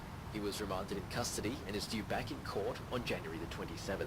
Two men have managed to climb out of the wreckage of a light plane after it slammed into a hangar at Goolwa Airport south of Adelaide. A man in his 60s suffered head and abdominal injuries in the crash, and a man in his 30s suffered a cut to his foot. The older man had to be flown to the Flinders Medical Centre in a serious but stable condition.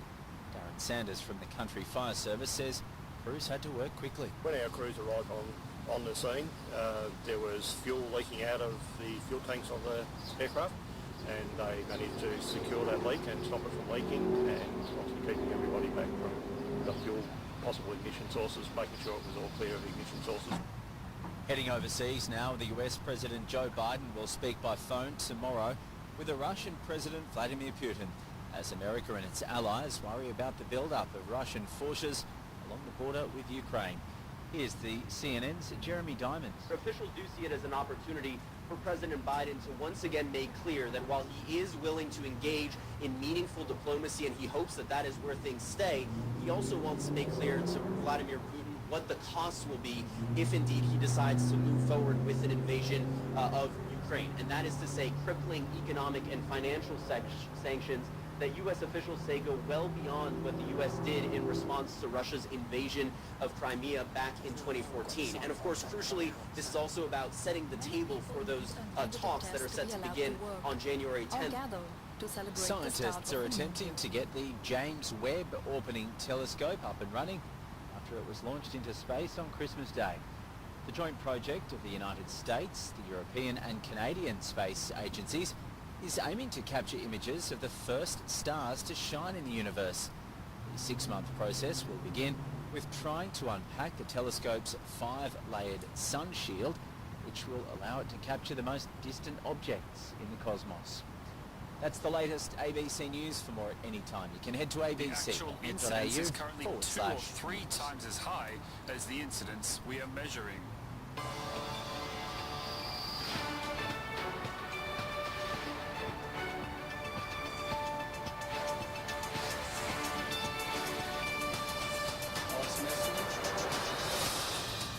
To the weather around the country for New Year's Eve. Brisbane, a shower or two and 27. It's currently 22 in Sydney. Tomorrow sunny and 29. Right now 21. Canberra, a sunny day to end the year. 31 the top, 18 right now. In Melbourne, it'll be sunny. Even hotter in Adelaide, 39. 29 at the moment. Hobart tomorrow, mostly sunny and 27. It's currently 15. Perth will be mostly sunny and 32 degrees. It's 25 right now. And possible showers to end the year in Darwin, a top of 33.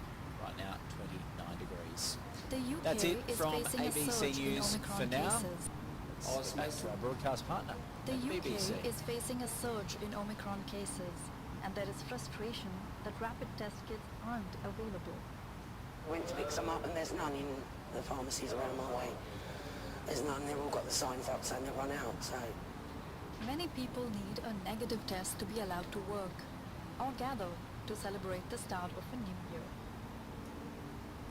While countries are grappling with rising COVID case numbers, health authorities are also under pressure to reduce the isolation requirements for people infected or in contact with a positive case.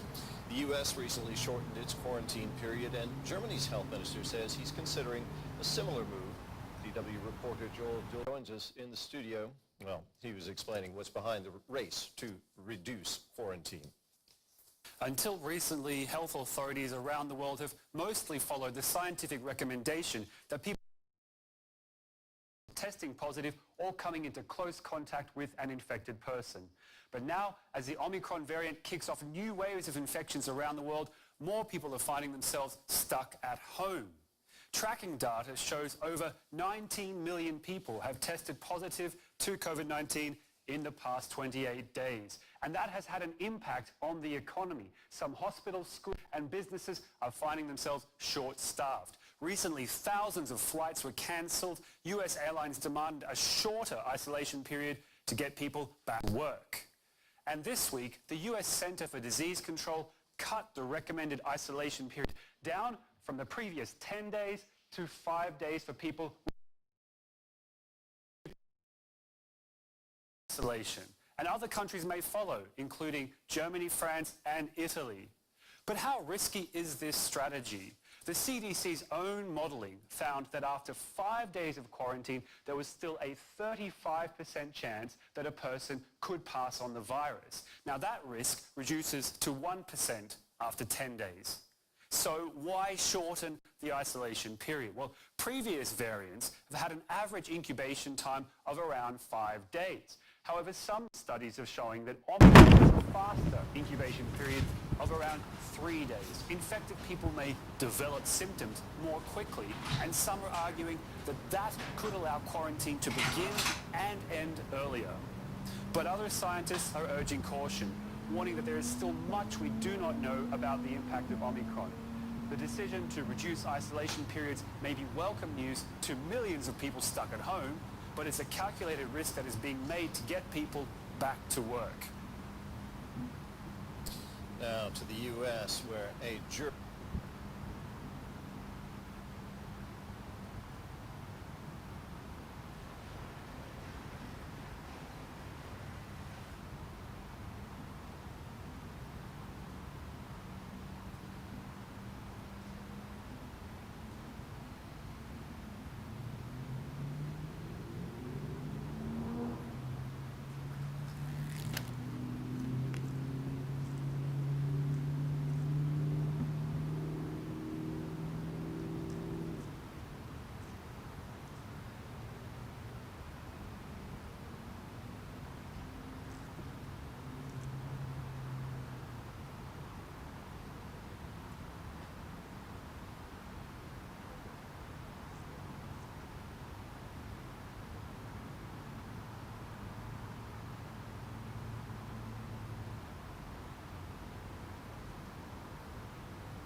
Stacey Herbert, and time to welcome Nick Giambruno to the show for this Christmas week special. Nick was at Casey Research for a long time, but he started his own company focused on helping people to see the big economic and geopolitical picture to survive and thrive the changes ahead, Stacey. Right, Nick Giambruno, welcome to the Kai's Report. It's almost New Year's Eve, and we're looking ahead to 2022.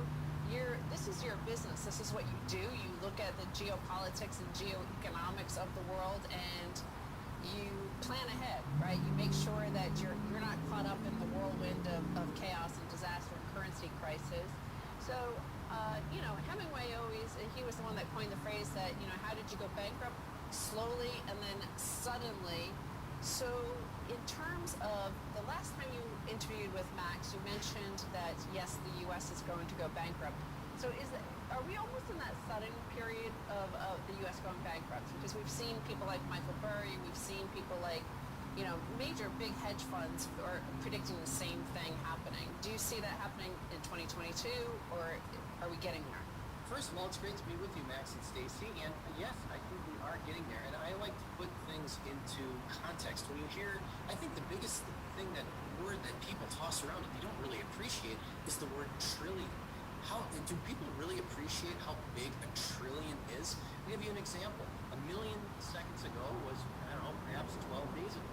1 billion seconds ago was about 1990. 1 trillion seconds ago, though, if you started counting 1, 2, 3, 4, 5 to get to 1 trillion, you would have had to have started in around 30,000 BC. That's an incredibly large number. So when you see them willy-nilly printing and spending trillions, you're getting into Zimbabwe territory, you're getting into Weimar Germany territory, you're getting into Venezuela territory.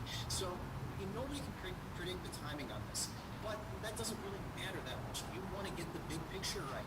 You don't want to listen to these fools that tell you inflation is a good thing, or don't worry, it's transitory.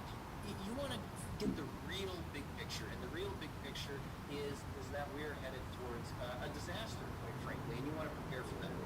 Right, you mentioned it's hard to get the timing right, but you have an interesting story because you've lived in Argentina, you've lived in Lebanon. Both of these places have undergone collapse and hyperinflation, so you're in a unique position to kind of give us a taste of what are some of the warning signs, both obvious and less obvious. I'm sure there's some subtle signs as well where things are changing. What are your on-the-ground observations telling you? Yes, and I think a big warning sign, I consider this an imminent warning sign, is you've heard the saying, don't believe anything until it's officially denied. So when you hear government officials, bankers come up on TV and say, oh, don't worry, your bank deposits are fine. Oh, don't worry, we're not going to take your money. We're not going to devalue the currency. That's an imminent warning sign. If you're seeing that, you've got hours, basically, to take action. You've seen that in Lebanon, you've seen that in Argentina, you saw it in Cyprus, you see it in a lot of places. That is a very clear warning sign, so watch for that. But also, like I was saying too, if you are confident about the end game, about the big picture, act on it. Nobody was trying to play the Lebanese lira or play the Argentine peso. Is it going to collapse tomorrow? Once you understood that it's going to collapse, you make your move. Don't wait, because it's not going to matter if you're a day or two early. You just don't want to be 1 hour late. Right after the last time Argentina devalued their currency by 50%, right before the pandemic, Max and I arrived there right after, and we just assumed, knowing only our Western world, that everybody would be it would be total chaos, right? People would be panic-stricken and stuff like that. But it was remarkably calm. So Argentina is kind of ahead of the game in that they've already had so many crises that they know not to trust the system. They know to prepare and take care of themselves. So, where do you see that going? What's the panic state? If the reserve currency, the U.S. dollar, that's never happened in world history of the reserve currency hyperinflating. What do you think that looks like? Yeah, that's scary. But first, what you're commenting on is that culturally, Argentines are way more resilient to this. We know folks who have lived through 4, not 1, 2, or 3, but 4 hyperinflations. That's incredible. So it's not that it's not painful. I'm not minimizing the pain that people suffer from inflation. But it's not unfamiliar. It is definitely unfamiliar to Americans. If they had a hyperinflation, I mean, just look, people are killing each other over toilet paper shortages. If there's a real crisis, culturally, it's going to be completely different. But yes, you're right. We've never seen the world reserve currency hyperinflate and really have extreme inflation. This is going to be, we're in uncharted territory. This is new because previously the world reserve currencies were based on gold or a derivative of gold. And now we're in totally uncharted territory.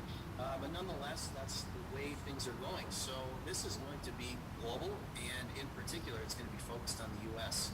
All right, well, it looks like we're setting up for a three-way showdown in the post-hyperinflationary apocalypse.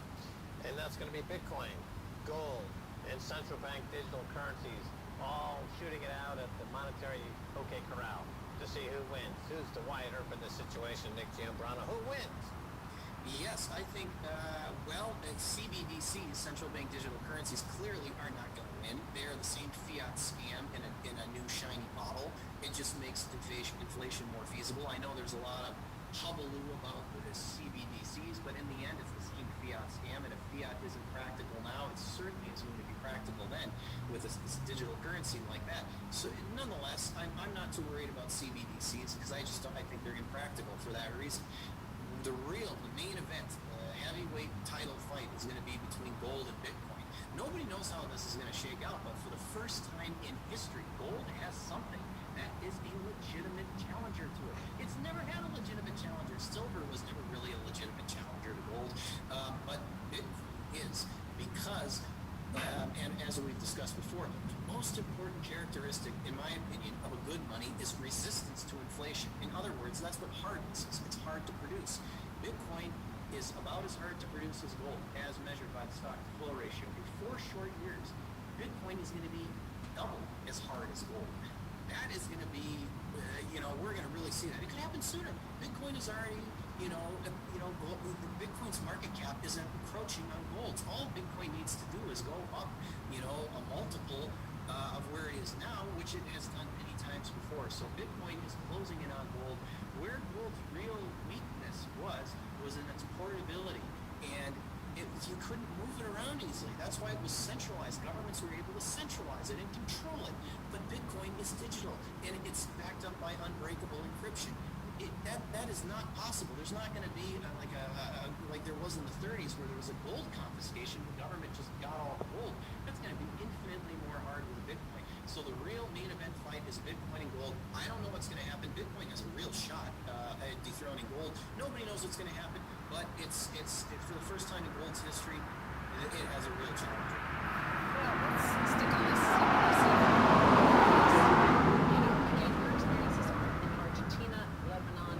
One thing you always see with the hyperinflation, the collapse we saw in Venezuela, is first they knock some zeros off the currency overnight, thus devaluing your savings if you have it in the bank account. And then if that doesn't work, then they shut the banks. They just prevent you from even going there.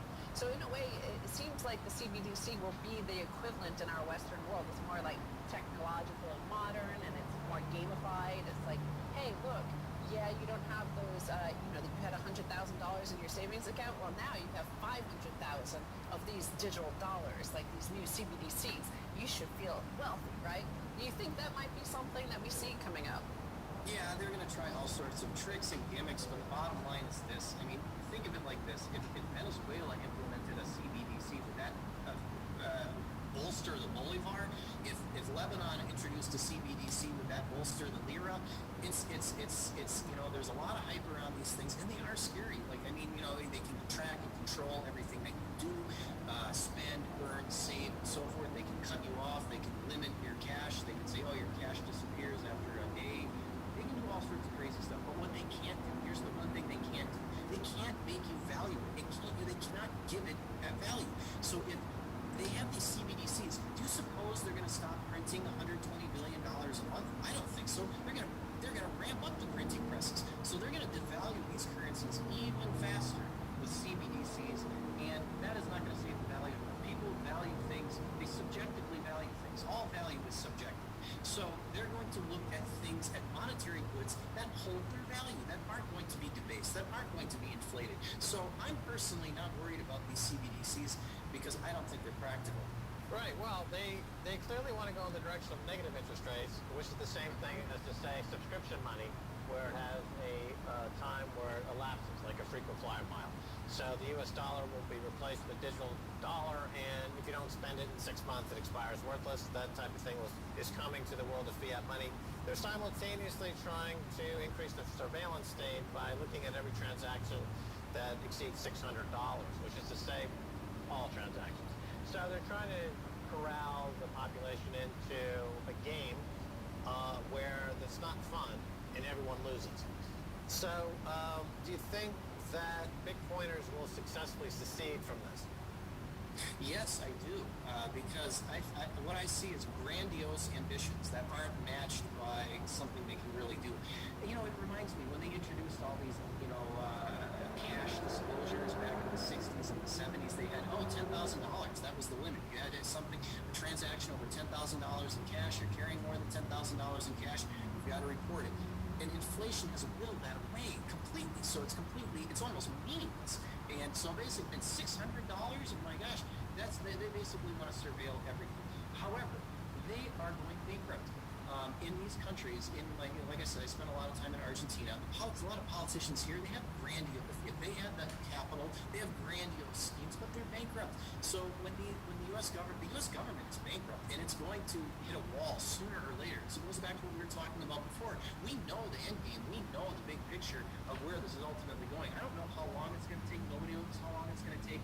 But regardless if they're able to try to set up this digital prison planet around your finances, it's not going to, in my opinion, it's not going to change the end game. So opt out of the system. Don't let it scare you. Opt out of it. There are real alternatives now. You don't need to be scared of this. These people are crazy and evil, but you can opt out of their system. Buy Bitcoin. You can buy gold. But Bitcoin is the main way to do it, and you don't have to participate in this. Oh boy, this sounds good. We're going to take a break and come back and talk about Bitcoin citadels with Nick Giambruno. Don't go away. Much more coming your way.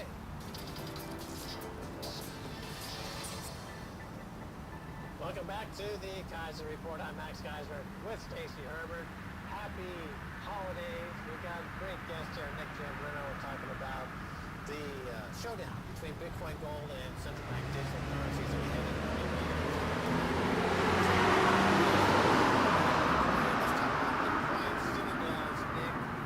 This is something you see on Bitcoin Twitter all the time. You got the Bitcoiners saying, we're building our citadels. Essentially, like an Ayn Rand novel, right? It's, who is John Galt? This idea that, we're just going to secede, we're going to start our own communities away from the Keynesian madhouse. Do you think this is going to work? I mean, actually, there have been a couple of attempts in the Bitcoin community to do this over the past 10 years so far.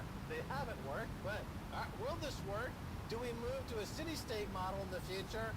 Where do you see this going, Nick? Yes, and I think this plays into a broader trend, which is the death of the nation state. Where this system, that started, I think, about 400-something years ago with the Treaty of Westphalia that created the modern nation state. I think that is a trend that is happening. This is disintegrating. What is going to come next? And I think something that could come next is something that was in the old science fiction book, The Diamond Age, which is something called files. In other words, you're going to find people grouped together who are like-minded and have the same interests and are passionate about the same thing. And I think we're seeing this already start to happen with Bitcoiners. And that is where the citadels are going to play in. So yes, I think we are moving. I think this is a long-term trend. This is a big trend. This is not going to happen tomorrow. But I think we're seeing the nation state lose its power over people. I mean, frankly, people who live in the U.S., for example, just because you have a blue passport doesn't mean you share the same values or interests as somebody else who has a blue passport. So I think people are going to naturally migrate to the people who have the same values as they do. And Bitcoiners, by and large, share a lot of the same values in terms of just the basic stuff, how they view, how their ethics are, how they view work, and so forth. So you're already seeing Bitcoiners come together and talk about this. So I think it plays into this broader trend, and I think it is a very real possibility. It is. interesting because, you know, you've seen in the lead up to the end of this year, you've seen that desire amongst the American population. Polls show that, you know, they basically want to split off into red and blue areas. But within this, like, whole nation state thing, you have globalization where capital is free to go wherever they want, wherever it best is treated. Whereas humans have been more and more and more restricted in terms of where they're allowed to go, which is the exact opposite of most of human history. The first several tens of thousands of years, we just traveled wherever we wanted, and maybe capital was more restricted. But on top of this, you also have the civilizational model, right? So you have civilizations like the Chinese civilization rather than a nation state, really, in the sort of Western sort of system. So, like, how do we get to that point? I see the individuals, I see the Bitcoiners wanting to set up the Citadel and a city-state model. And certainly I can see the people of New York City or Manhattan to be totally happy. They would love to have their own city-state. But, like, how does power relinquish, right? They never give up power willingly. How does the military-industrial complex of these various nation-states around the world, how does that dissolve or disintegrate? Yeah, I think it's going to be bankruptcy. That's what's going to do it, or using force. I go back to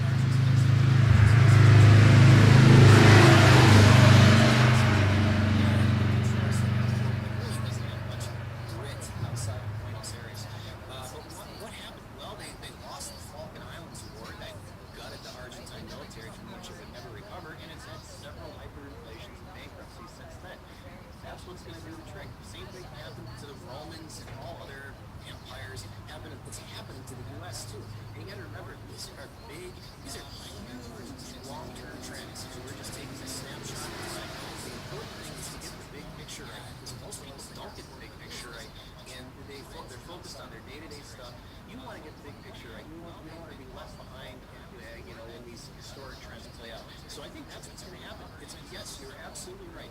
The nation state power is going to have to be broken. And it's going to be broken, I think, through bankruptcy and losing wars, which is clearly happening. The question about cycles, because I know you study the big picture as you talk about it. So you've got the fourth turning, which is the generational cycles, as we've talked about a few times. Then you have the Thucydides trap, which is kind of one power giving way to another power, in this case the U.S. giving way to China.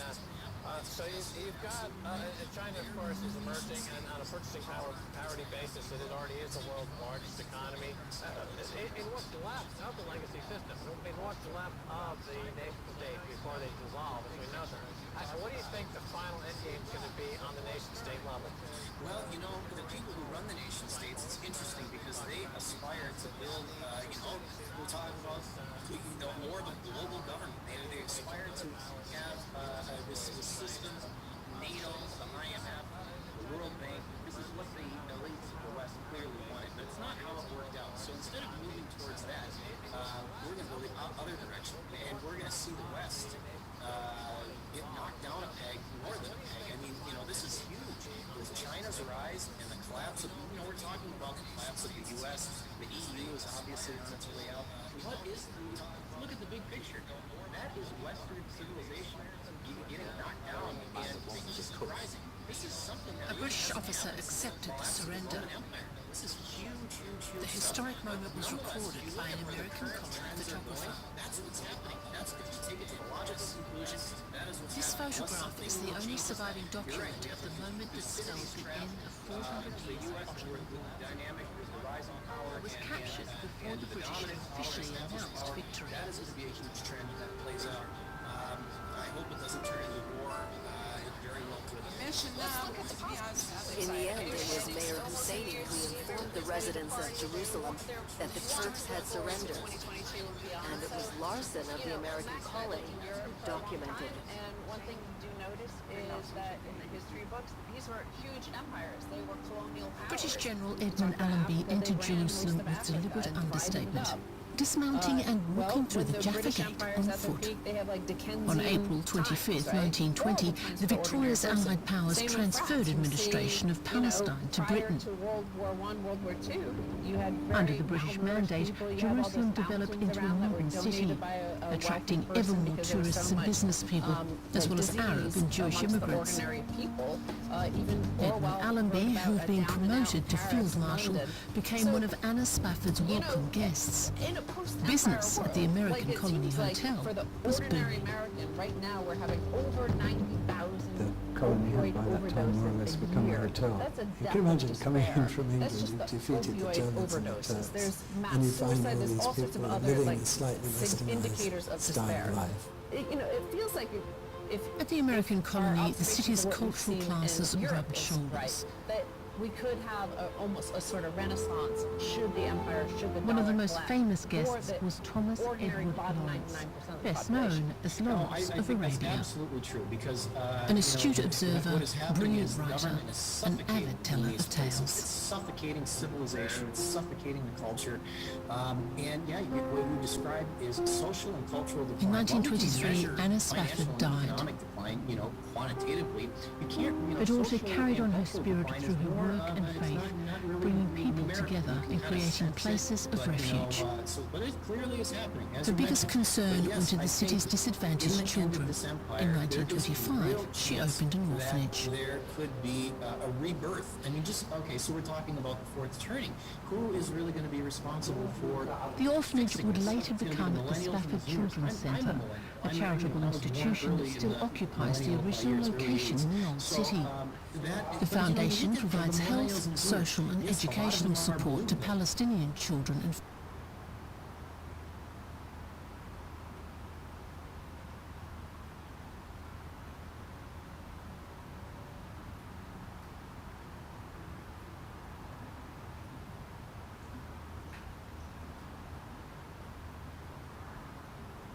There's no question, a lot of them are blue-pilled. Most of them are blue-pilled, frankly. But the ones that are red-pilled, they are the hardest working, smartest, most driven people you'll ever meet. And so there is a ray of hope with those millennials and those Zoomers. Now, tell us about your new website. What's it all about? What services are on offer, Nick? Yes, well, my new website is called The Financial Underground at financialunderground.com. institution that still occupies the original location in the old city. The foundation provides health, social and educational support to Palestinian children and families in East Jerusalem. The seeds of the charity were planted on Christmas Eve in 1925 when Bertha Spafford Vester encountered a Bedouin, his sick wife and their baby. Hospitals were closed and the family had no place to stay.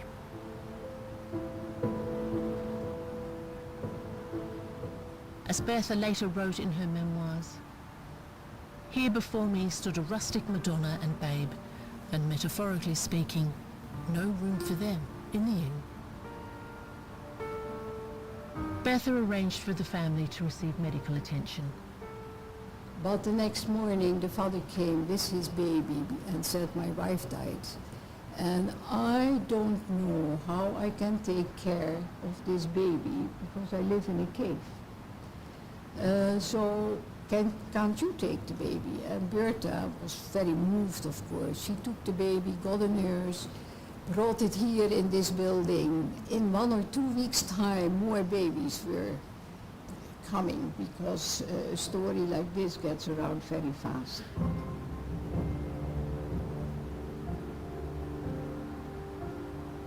So this became a baby home, the Anna Spafford baby home.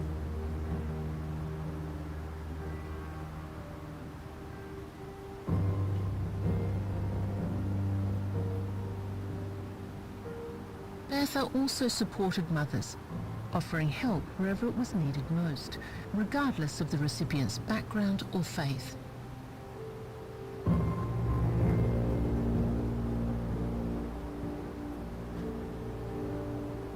With the help of American donations, Bertha soon expanded the orphanage into a children's hospital.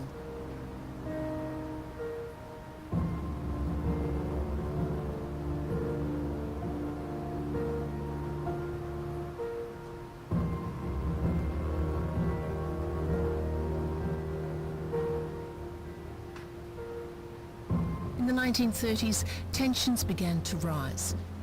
The British had promised support for a national home for Jewish people and also promised the Arabs independence. Both sides felt betrayed.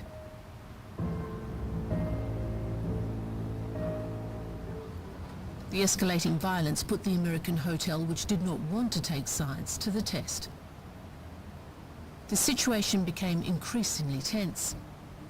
In 1936, the Arab Revolt began. Palestine was on the brink of civil war. From 1936 to 1939, during the Arab Revolt, the American colony, which was right on the border, was very anxious to maintain strict neutrality and avoid conflict or trouble with any party.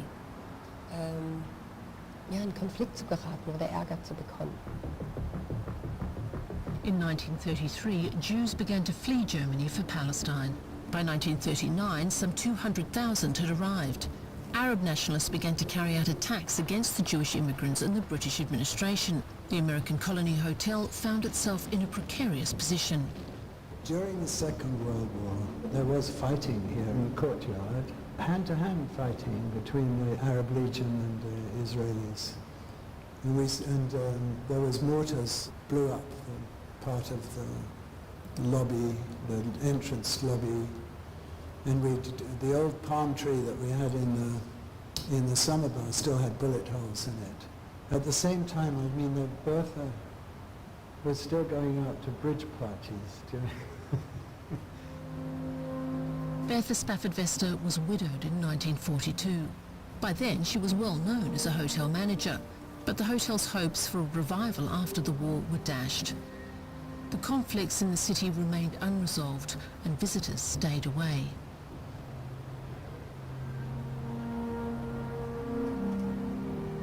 On May 14, 1948, the British mandate expired. That same day, David Ben-Gurion proclaimed the State of Israel.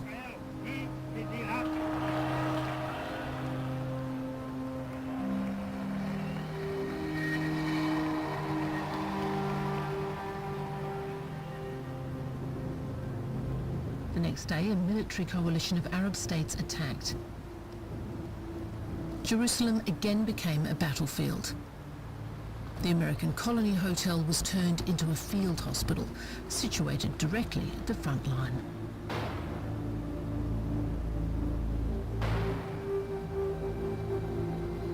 Bertha Spafford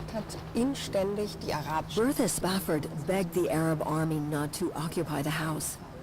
They didn't want the house to be considered Arab territory because, of course, they never knew what would happen next. The fact that their request was complied with must have been due to their good relations with the Arabs. If it hadn't been for those good relations, neither side would have granted any consideration to the request.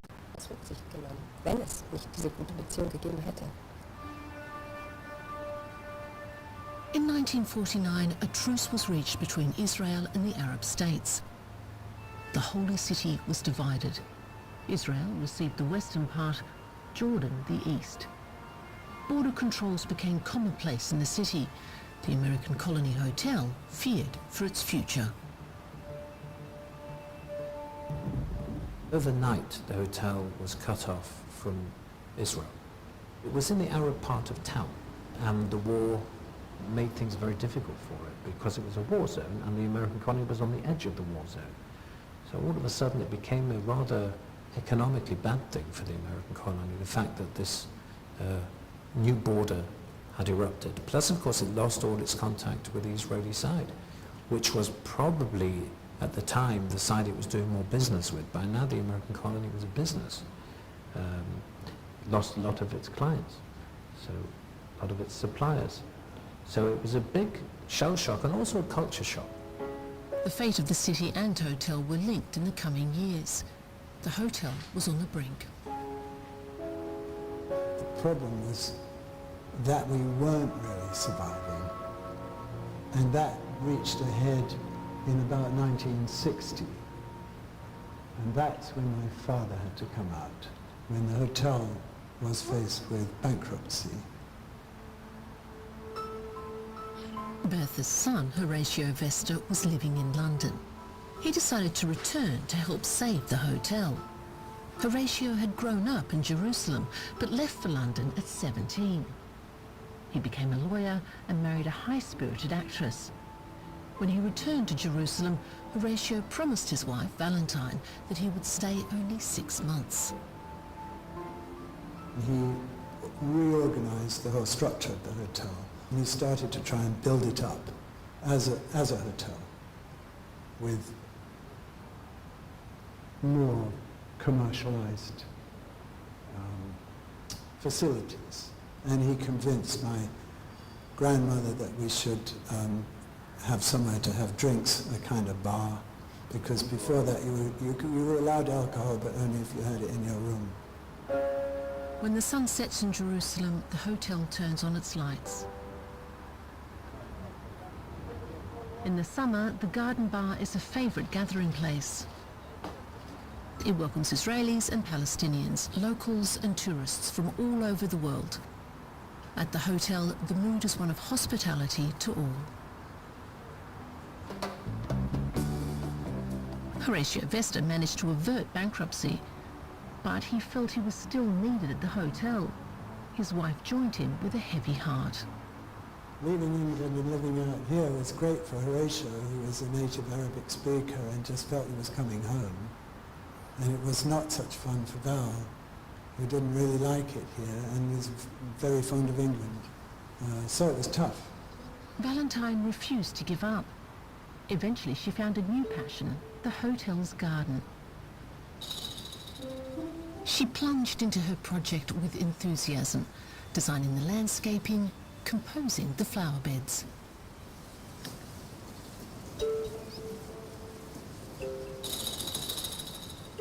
Her efforts paid off. Today the grounds are known as one of the most lovely of the world's hotel gardens.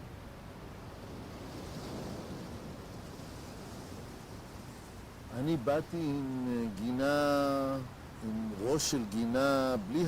knew nothing about gardening when I started here. There were only olive trees here. But Val was very tough.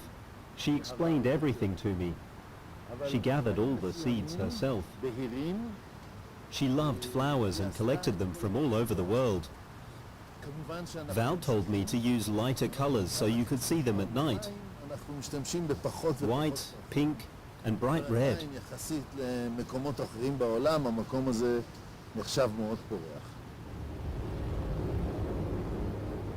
1967, the situation again grew tense. The Arab states began to mobilize. Fearing an attack on 3 fronts, Israel decided to launch a preemptive strike. On June 5, 1967, Israel began an air attack against its neighbors, Egypt, Jordan, and Syria. During what became known as the Six-Day War, Israel also captured East Jerusalem.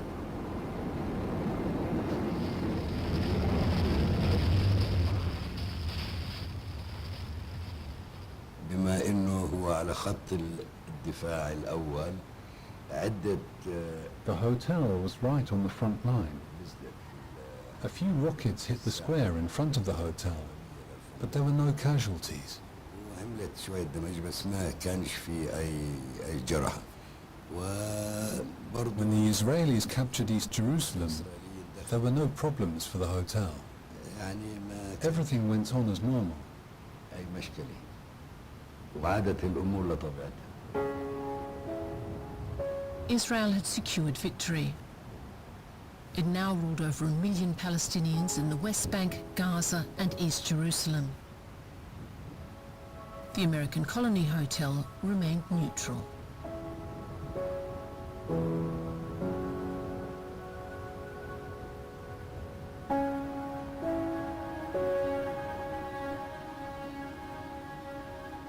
Bertha Spafford Vester died in 1968. Her hospitality and warmth had succeeded in transforming the American colony into the American Colony Hotel.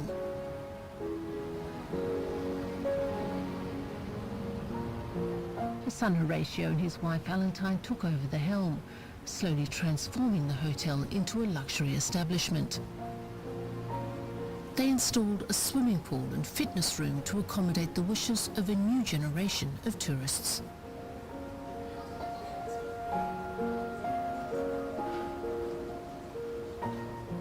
We started to get a reputation for food, and so people started to come up, Jews started to coming up from Tel Aviv to eat non-kosher food. We were the only place.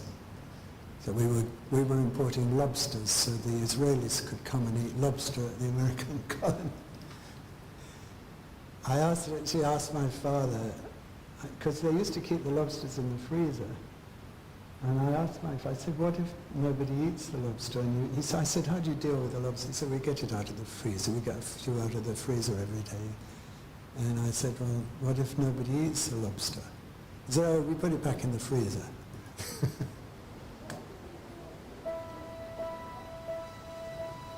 These days, there's no refrozen lobster on the menu. But you won't find haute cuisine and five-star chefs in the kitchen here either. The menu is unpretentious and international, featuring fresh fish and vegetables, mezze and club sandwiches. They're now planning to add more organic products to the menu. The hotel moves with the times and the wishes of the guests. In the 1980s, a Swiss hotelier became general manager. Perhaps yet another nod to the principle of neutrality. Dans le contexte géopolitique dans lequel nous vivons, considering the geopolitical context, especially here in Jerusalem, I think it was very wise to turn to Swiss management, because Switzerland plays a neutral role all over the world. Neutralité à travers le monde, et cela permet. Many events were held in the hotel, including many meetings of diplomats. Dans l'hôtel, beaucoup de rencontres sont dans l'hôtel également avec de la diplomatie. A Swiss hotel group took over management of the American Colony Hotel for the Spafford heirs, who remain involved in all major decisions. Many of the hotel staff are Palestinians. Their work prospects in Jerusalem are limited, and anyone lucky enough to find a job here tends to stay.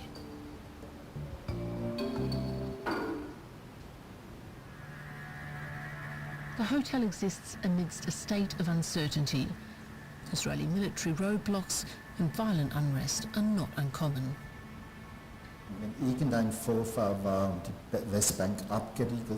When there was any sort of incident and the West Bank was sealed off, I had employees who had to travel 3 to 4 hours just to get here. For them it was really critical, because they weren't supposed to be here.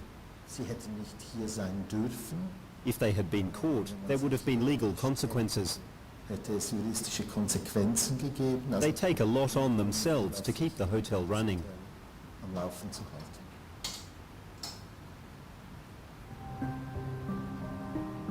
The American Colony Hotel has succeeded in what remains elusive elsewhere in the country, a peaceful coexistence.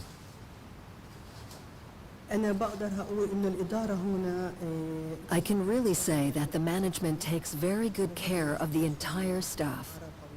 It doesn't matter if they're Jews, Christians, or Muslims. They care about us, also about our economic situation. Many employees live under difficult circumstances.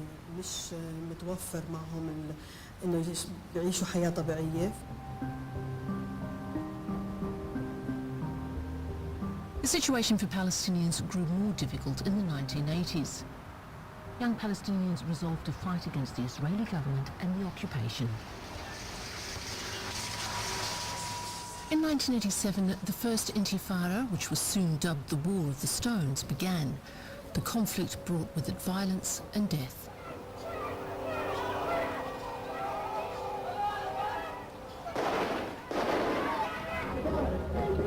In 1993, secret talks began between the two hostile parties in Norway, which became known as the Oslo Peace Process.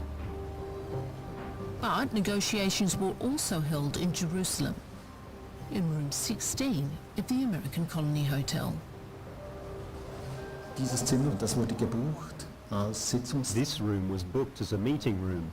Wir haben es bereitgestellt. We noticed when the cars pulled up that it was a mixed delegation. Gemischte Delegation war. Israeli, Palestinian and international. International. One of the journalists, a Norwegian, Karsten Tveit, came over and spoke to me. Kam dann zu mir und sagte, you know what's happening? I said, no clue. It's historical.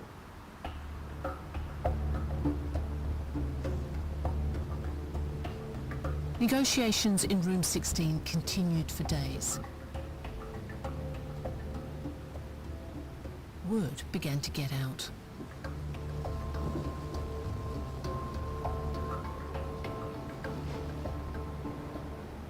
Nachdem waren wir eigentlich immer der Treffpunkt. After that, we became the local meeting point.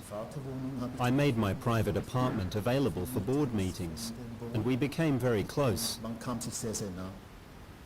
It was an incredibly exciting time, a time of hopes and dreams. Ja. I opened the back door of my shop and made my carpet storage room available. All the negotiators gathered there for 2 to 3 hours. It was happening right before my eyes.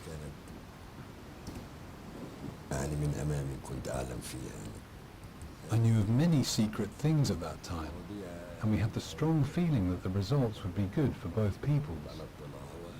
كان الإحساس قوي إنه كل هذا في نتائج طيبة للشعبين. On September 13th, 1993, the eyes of the world were watching. Israeli Prime Minister Yitzhak Rabin and Yasser Arafat, head of the Palestinian Liberation Organization, met in Washington, D.C. Yasser Arafat and Shimon Peres, then Israeli Foreign Minister, signed the interim agreement of the Oslo Accords. The two sides had come together. Peace seemed within reach. During the Oslo Accords, we Palestinians were very happy because we thought that peace would happen and conditions would improve. Those hopes have yet to come to fruition. The dream of a lasting peace is still but a vision. The political situation remains fragile, changing from one day to the next. For the American Colony Hotel, a hotel spanning 2 worlds, there is only one choice: to remain a place of hospitality and welcome, open to everyone. The environment that we live in is changing all the time. In other words, the outside can change, and if people don't trust each other on either side, we can't help that. We can only hope that people continue to trust us, and people will continue to come to the hotel knowing that we're above it.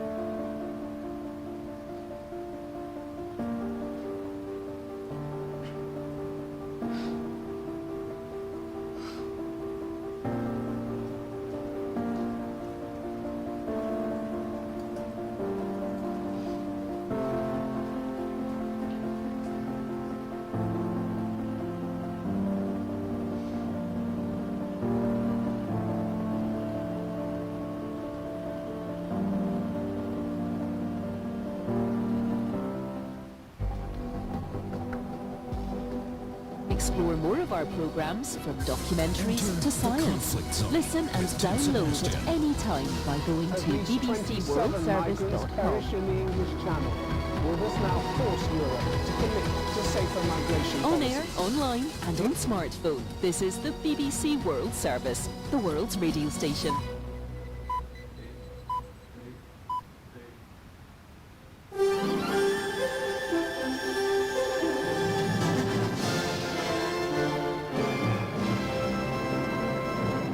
ABC News with Andrew Kalupas. A majority of states and territories have agreed to adopt a new definition of who represents a close contact at today's meeting of National Cabinet. Here's political reporter Claudia Long. Close contacts will be household contacts or anyone who has spent 4 hours or more with a confirmed case in a household setting. They'll need to isolate for 7 days and do an at-home rapid test on day 6 of their quarantine. Not all states are transitioning right away. Prime Minister Scott Morrison says the Northern Territory will make announcements in the coming days, and Western Australia hasn't firmed up a timeline for adopting the new rules. We can expect those other jurisdictions to move to that definition. Close contacts in South Australia will still need to isolate for 10 days. The West Australian Premier says while he agrees in principle to the new definition of close contacts, he won't change the state's rules just yet. It comes as the state records one new locally acquired case, an unvaccinated backpacker who shared a bathroom with an infected person. Premier Mark McGowan says the new close contact rules are designed for jurisdictions with much higher case numbers. Western Australia is not in that position. That is accepted and understood at National Cabinet, and therefore WA will continue with our existing testing, isolation and close contact settings for the time being. Coronavirus hospitalisations in New South Wales have jumped by more than 100 cases as the number of infections continues to rise. Here's Kathleen Ferguson. The state recorded 12,226 cases in the latest reporting period, up from the previous day's total of 11,201. There are now 746 people in hospital with COVID-19, with 63 people in intensive care. A woman from the Central Coast who was unvaccinated and had underlying health conditions has died after contracting the virus. There were about 97,000 coronavirus tests recorded in the latest reporting period, down from the previous day's total of 157,758. Perth police say a man accused of sexually assaulting a 7-year-old girl at a home in the northern suburb of Ellenbrook was not known to the victim's family. 25-year-old Callum Ferris-Davies has appeared in court charged over the incident earlier this week. Detective Inspector Hamish McKenzie has described the incident as opportunistic. The CCTV footage that we released to the public yesterday was certainly a significant piece of evidence for us.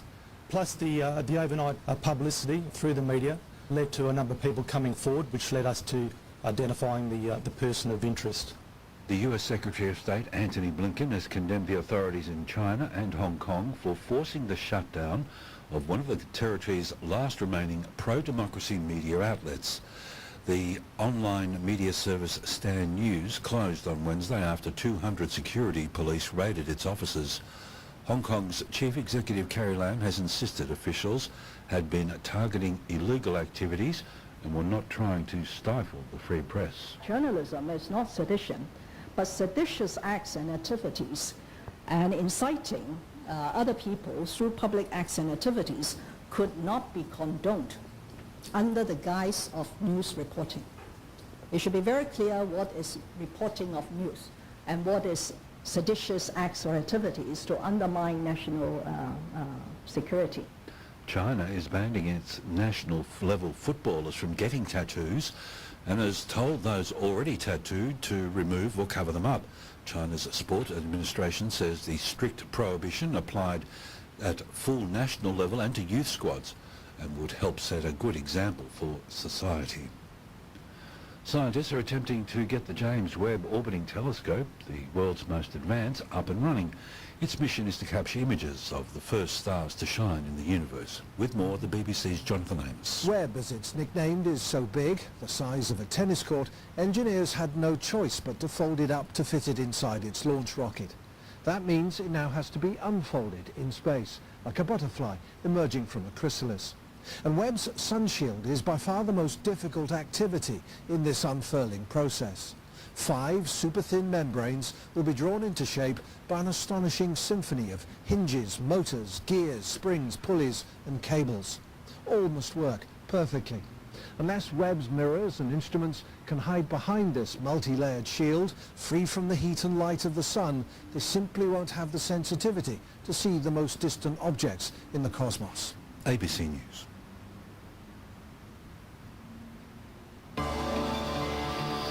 Now on ABC News Radio, we'll look at the national weather. A low will shift southeast, bringing widespread showers, storms and gusty winds to northern and eastern Queensland. Another low and trough will bring showers and storms over Western Australia, the Northern Territory and South Australia. Northerly winds will bring hot conditions to South Australia, Victoria, inland New South Wales and Queensland.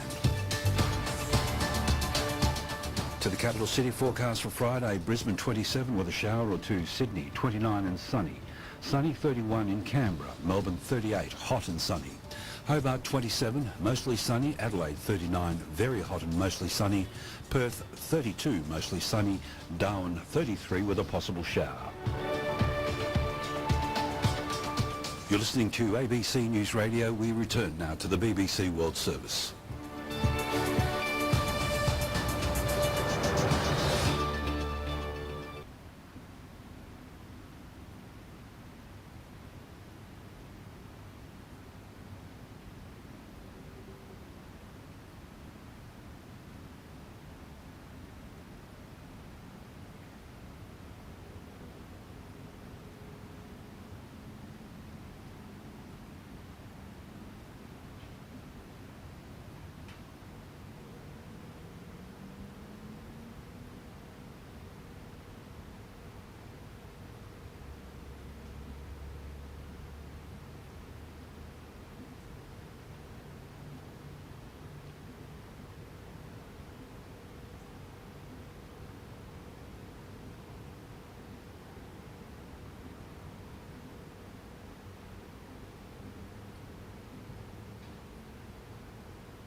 Were you always interested in space?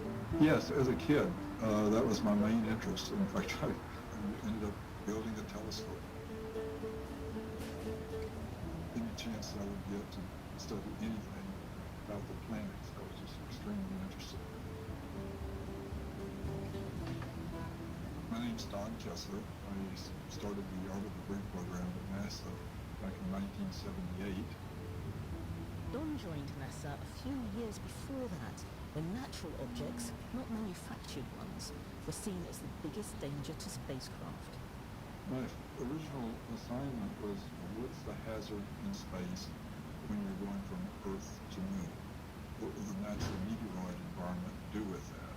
He used numbers to interpret meteorite collisions and the subsequent chain of collisions as fragments break off and hit other fragments. Don suddenly realized the same thing could happen with orbiting satellites, an issue that had been overlooked. A few years later, he investigated further to analyze the snowball effect of those satellite collisions over time. Once I did those calculations, and it was a pretty easy thing to do because it was a statistical analysis, I was really surprised at how quickly the meteoroid environment would be exceeded by the hazards of the debris environment from collisions between satellites. The hazard will continue to increase at an exponential rate due to the fact that you have collisions between objects, and the number of collisions that take place is proportional to how many objects that you have in space. Basically, you've got a piece of debris that crashes into another bit of debris, that splinters, that debris goes into other debris, and you get this ongoing cascading effect. That's correct. You essentially get a runaway effect. The environment continually get worse until you round up all of the big stuff and the small stuff. And that will take actually centuries to do. But in the process of doing it, it creates a very large hazard to spacecraft. Don's theory is now known as the Kessler effect. At first it was dismissed as being too theoretical.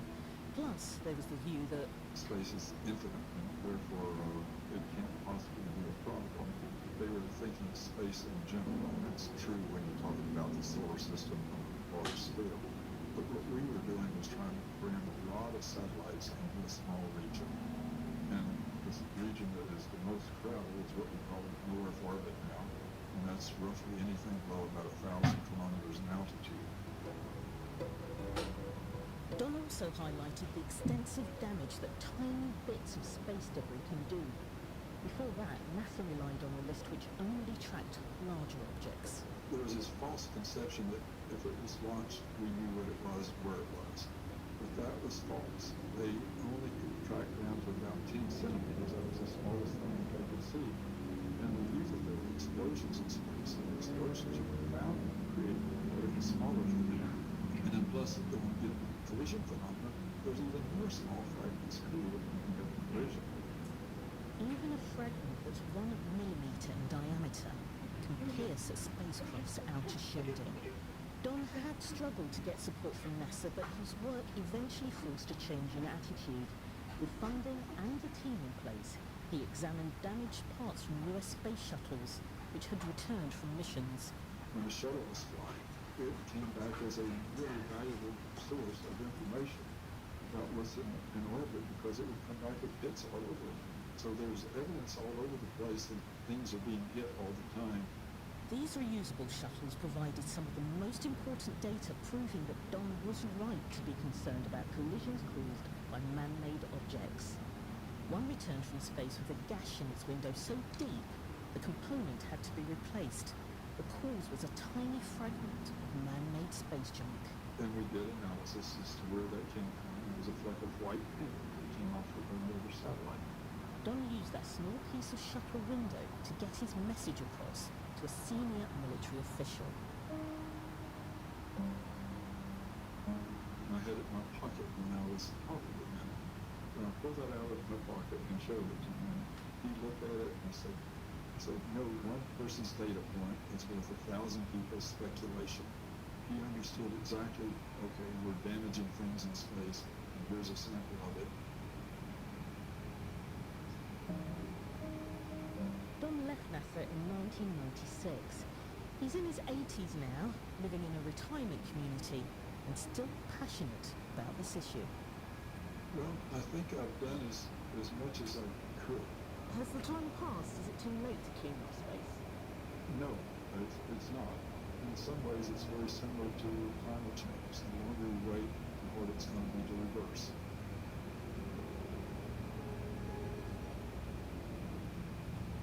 Part 2.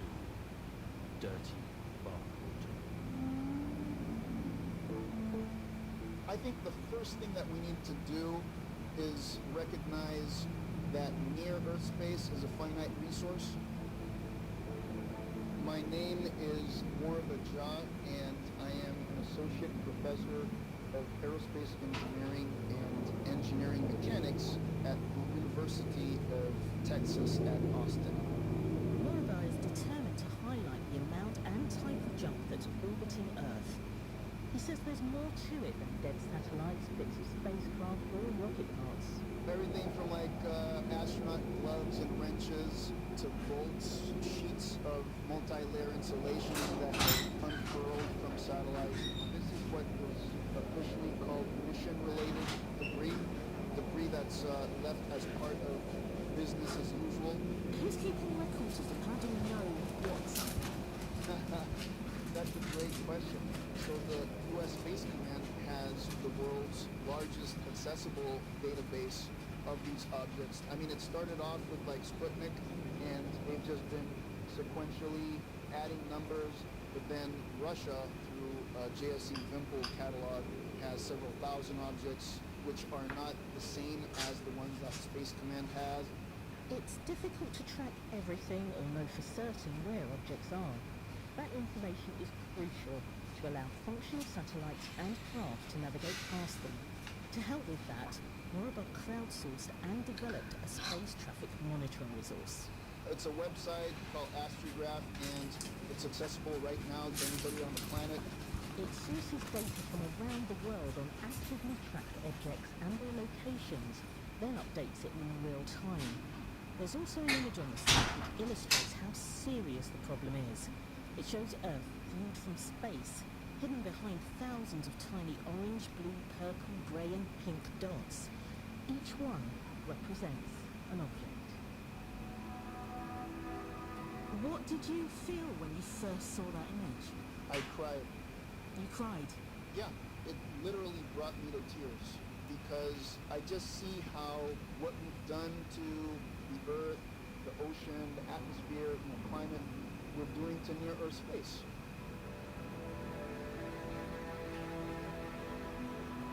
The trackable set of these anthropogenic space objects is probably around 30,000, which would range in size from a cell phone. There's probably about 3,000 or so that are working, and everything else is garbage. And that's just the objects large enough to be tracked. The total population of these anthropogenic space objects, if you go down in size to about 1 millimeter, is probably around 500,000. And as we heard from our previous expert, Don Kessler, a tiny chip of paint travelling at extremely high speed in space can do a significant amount of damage to whatever it hits. Collisions can happen, and they have. In 2009, an active US communication satellite operated by a company called Iridium was hit by a defunct Russian one. Thousands of bits of debris scattered. Collisions are rare, but Moribel's concerned that the rate of launches might reverse that. Just in the past few years, we have gone from launching maybe 150 or so satellites a year to like 100 satellites every few weeks. I think it's going to increase because we have a new space race. It's not dominated by geopolitics as it was. Now it's dominated by commercial ventures. Low Earth orbit is where working satellites go. It's also where space is most congested. We have services and capabilities that we depend on a daily basis, like position navigation and timing, like your cell phone telling you where you're located on the planet, like financial transactions and warnings of weather and all these things. It would set us back decades if we lost certain groups of satellites because of debris. How real is that danger that debris will knock out satellites that people rely on? I can tell you with absolute certainty that it's not a matter of if, it's when, if we don't change our behavior. Not all abandoned objects stay in space. The ones which do re-enter the atmosphere typically burn up there, so don't reach the ground. But that process isn't a credible clearance solution. How much needs to be removed in order to make a difference? Yeah, so here's where I have some bad news. We have to learn how to live within our own filth. We'll never get the bathwater clean, unfortunately. There's no way to clean up space. Space will never be as spotless as it was before the rockets and satellites arrived, but efforts are underway to try and tidy up some of that man-made mess. Part 3. The Flying Spider's Web.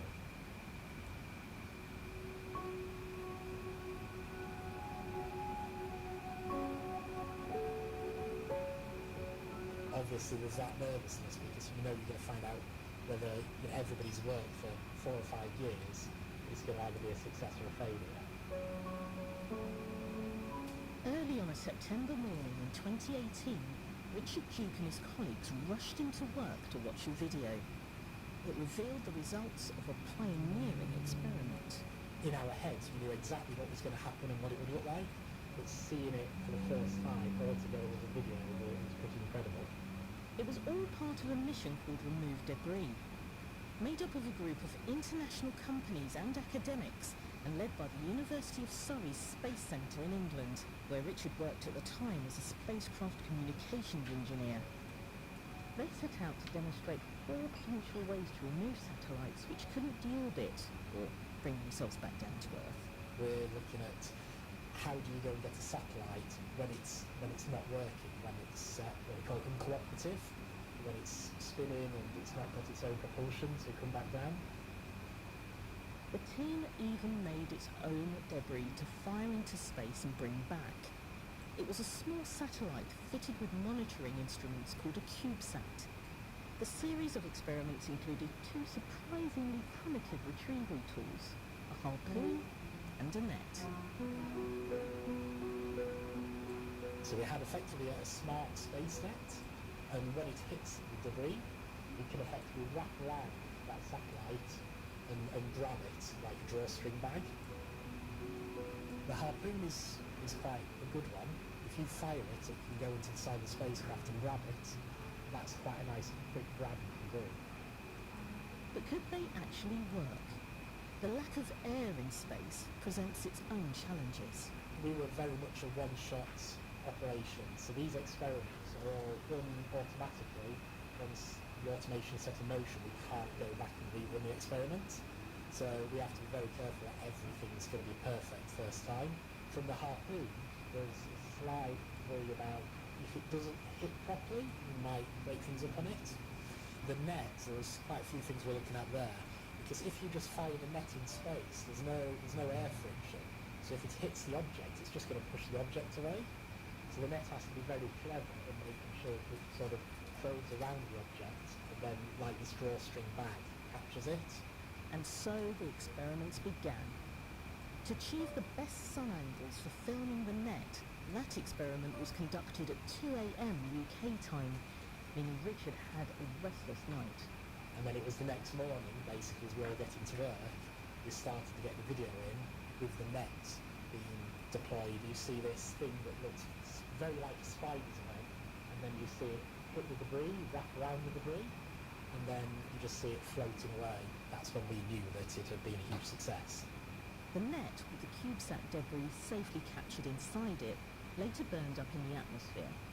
A few months later, the harpoon test also produced a stunning video showing it launching from the removed debris mothership and successfully spearing its target.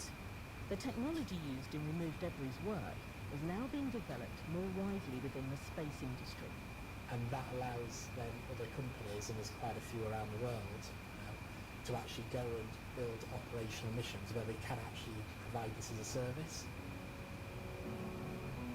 And there are even more options in progress. The European Space Agency signed an €86 million contract with the Swiss startup ClearSpace to remove a single 100-kilogram rocket with a giant claw. That's due in 2025. A Japanese startup plans to launch a test satellite in March 2021 to trap junk with magnets. There's a French idea to use iodine as a propellant to nudge small objects into the atmosphere to burn up. The removed debris project ended last year. Richard is now a space systems engineer at In-Space Missions in the UK, where he works on reconfigurable satellites, which can be reprogrammed and reused when their original mission ends. You don't just sort space debris by taking out the debris, you also sort it by trying to prevent space debris in the first place. Part 4. The Laws of the Universe. There's not to be one single silver bullet that's going to fix the debris problem. There's going to be a bunch of different ways. There's no toolkit. We have to make use of all of them. You heard it here first. Space is complicated. Victoria Sampson is the Washington Office Director of the Secure World Foundation. My organization looks at things that can affect our ability to get access to or use of space, and very obviously space debris is a huge part of that conversation. Junk is building up in low Earth orbit. Satellites are still launching, and a regular active cleanup operation is a long way off. So who's responsible for sorting this out? No one is in charge of space. It's a common domain. There's no global rules for space junk, but there are guidelines and international agreements.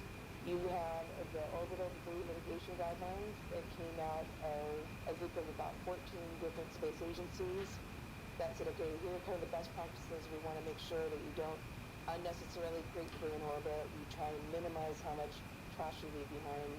End of life for your satellites. You don't just leave them up there forever.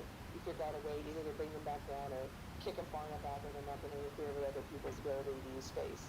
There's another guideline which says a low Earth orbit satellite has to be disposed of within 25 years of completing its mission. There have been calls to shorten that end-of-life limit because it doesn't reflect the current rate of launches. It's up to individual countries to decide whether or not to roll these voluntary codes into domestic law, so some operators don't worry about ignoring them. Right now, compliance for debris mitigation guidelines low Earth orbit are maybe 40 to 60%, but it's not good enough. The reason why there isn't always compliance with this is that if you save fuel to be able to deorbit, and that is to bring back down your satellites, that is fuel you are giving up for the satellite's mission. So essentially, you're shortening your satellite life by a little bit to comply with this best practice. And then sometimes it's just not a priority, or people decide to, take a chance and figure, well, we'll just won't do it, and we'll see what happens. Are there any penalties for not following rules and guidelines? There are no penalties right now. I mean, I think right now we have probably naming and shaming. International disapproval can be highly motivating, particularly if it affects your ability to get other things you want later on. There are even more questions around the idea of countries paying into a clean-up fund. On Earth, there would be a tax. There isn't a system to do the same thing for space. Of course, the devil is always in the details. Okay, well, you pay a tax. Who collects it? What do they use it for? Are they responsible for developing the technology? There are so many unresolved questions. However, Victoria says, don't think that means nothing can be done.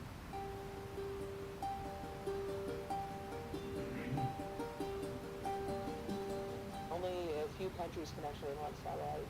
If they get together and say, okay, we're not going to allow people to launch until we know for sure how they're going to be doing debris removal, how they're going to be doing end-of-life sort of things, they can have a huge effect on what the space environment ends up looking like. Can nations which don't get on Earth really work together to clean up space? Well, I would say politics on Earth are replicated in terms of politics in orbit.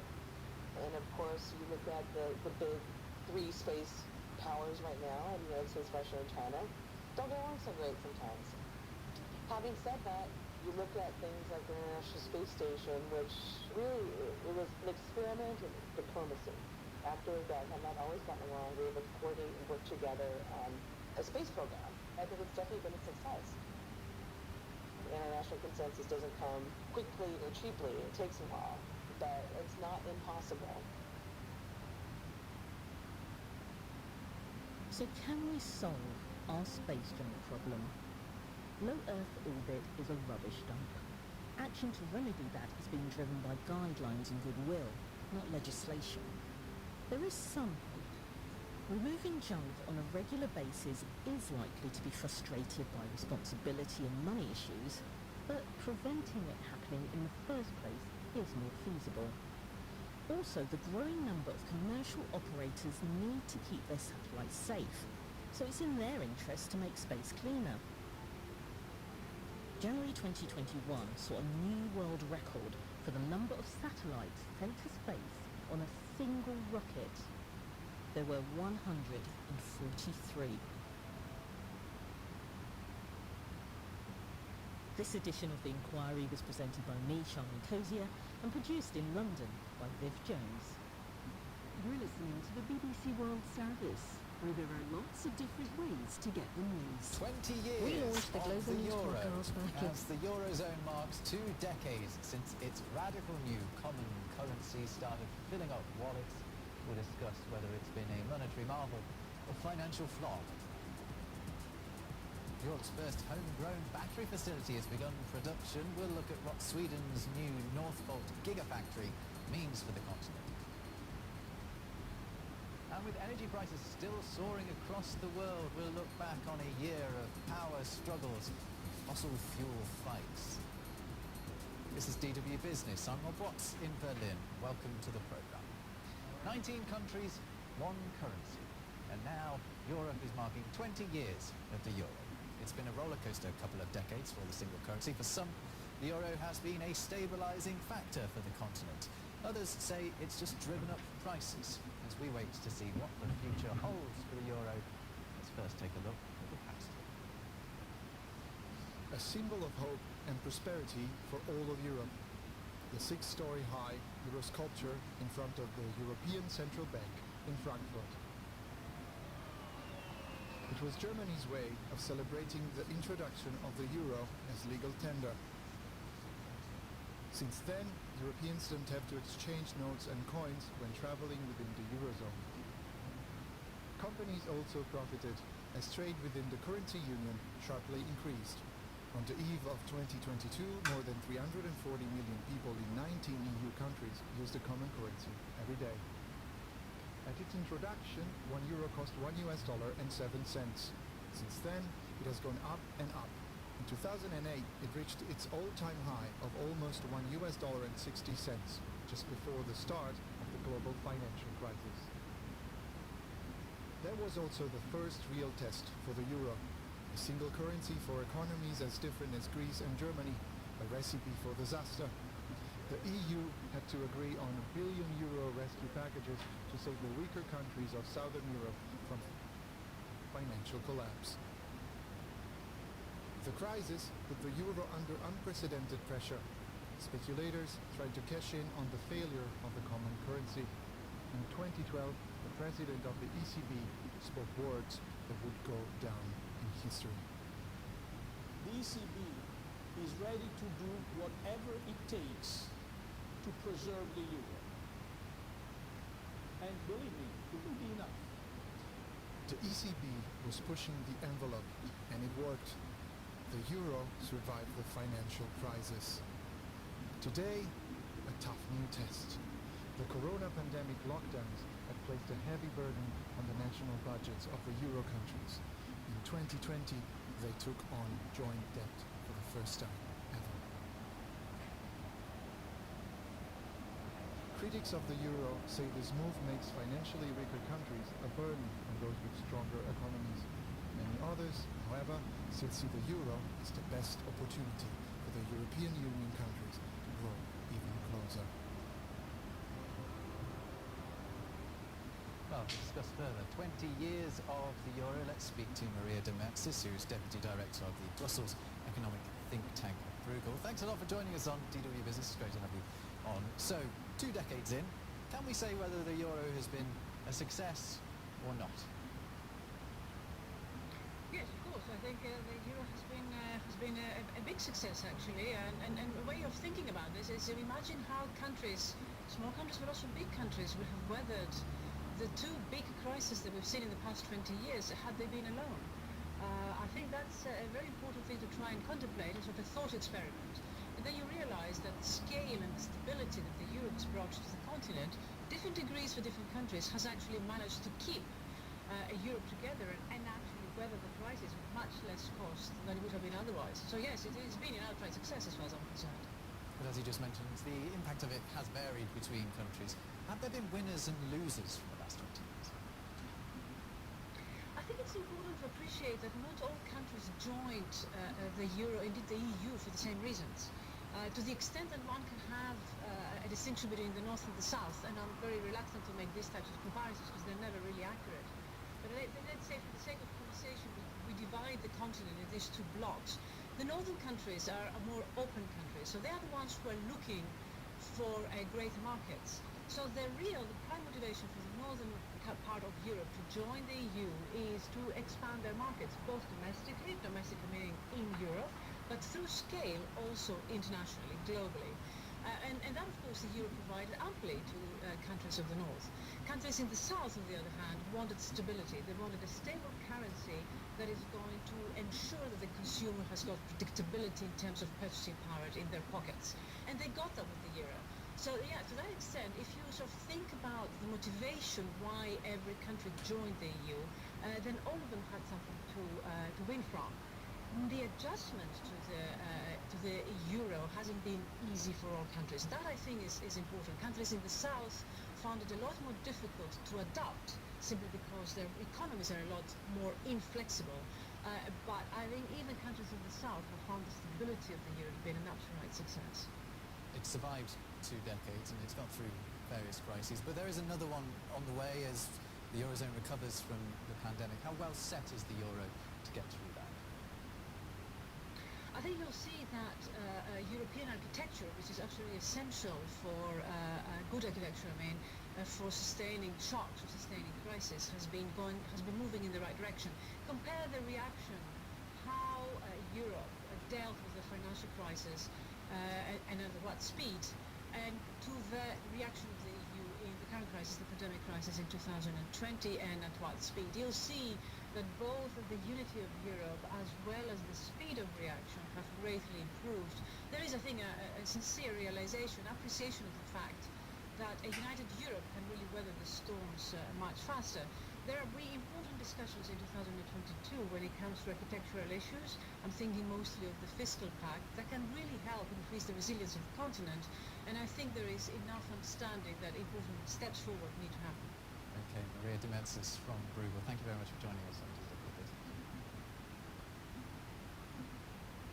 Next, it's been labelled a milestone for Europe. Sweden's Northvolt has officially begun production at the continent's first homegrown battery cell production line. It's good news for customers like Volkswagen, Volvo and BMW and their future plans. Just 200 kilometres south of the Arctic Circle, this factory in Skellefteå produced its first battery cell this week. The location was chosen because it's near important sites of renewable energy production in northern Sweden, including hydroelectric power. Intended to compete with the US electric car giant Tesla and Asian producers of lithium-ion batteries, the site is expected to produce enough batteries to power 1 million electric vehicles every year. Northvolt expects to make its first deliveries to commercial customers in early 2022. The company has already secured $30 billion worth of orders from European car makers, including Germany's BMW and Volkswagen, and Sweden's Volvo, with which it plans a second European factory.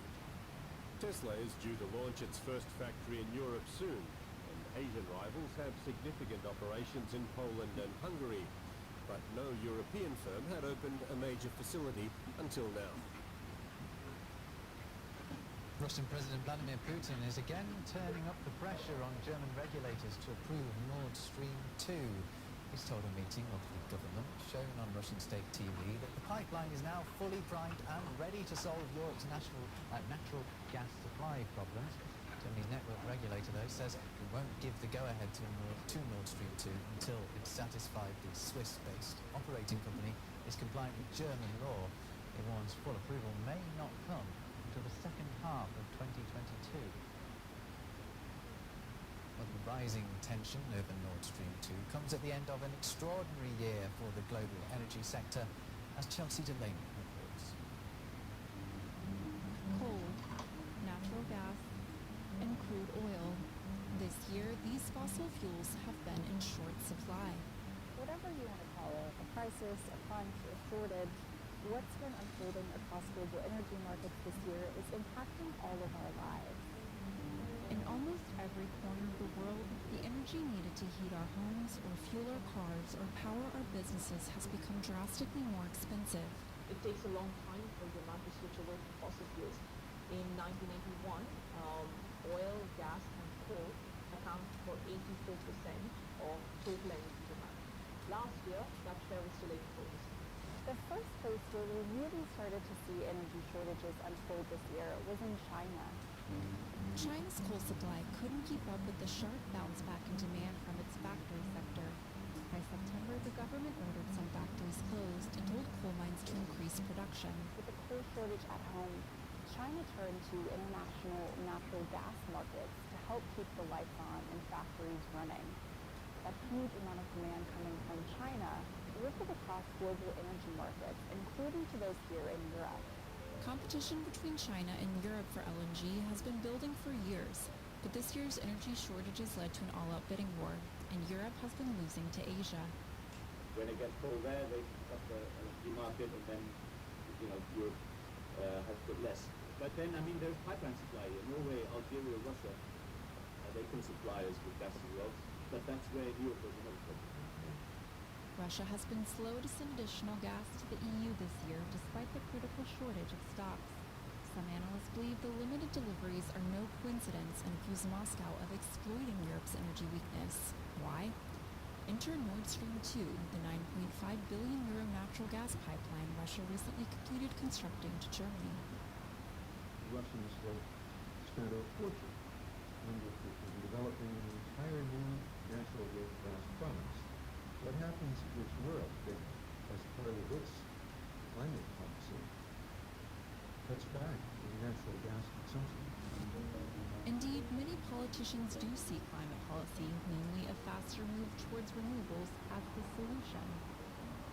But building out that infrastructure could take years.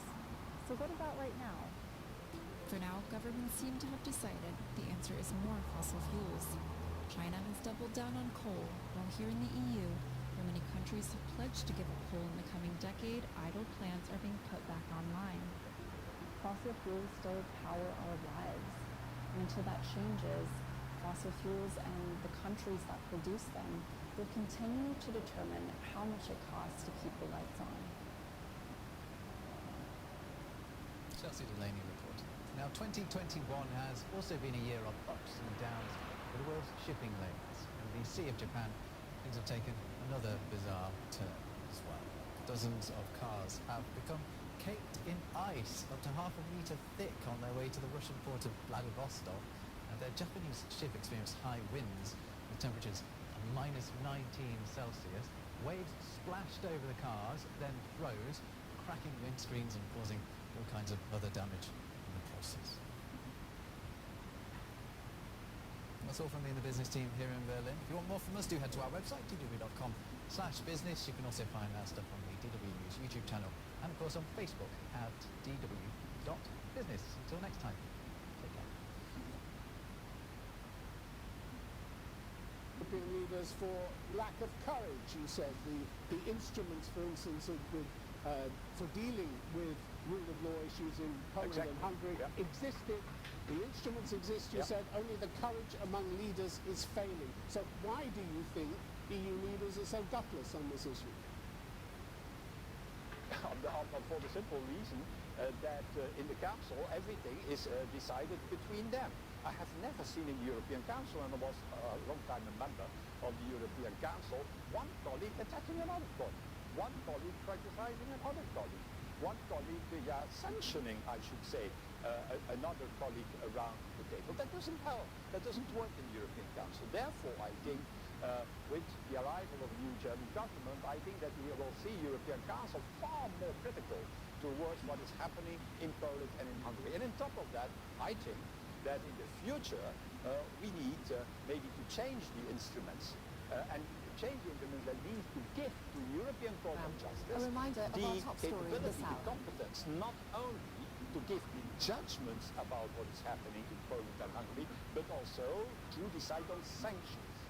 What is the case in every normal rule of law system in every country? So I think that fundamentally and ultimately it will be necessary to give a new competence to the European Court of Justice, but to give them the possibility to decide on sanctions towards countries that are not applying the fundamental values of the Union.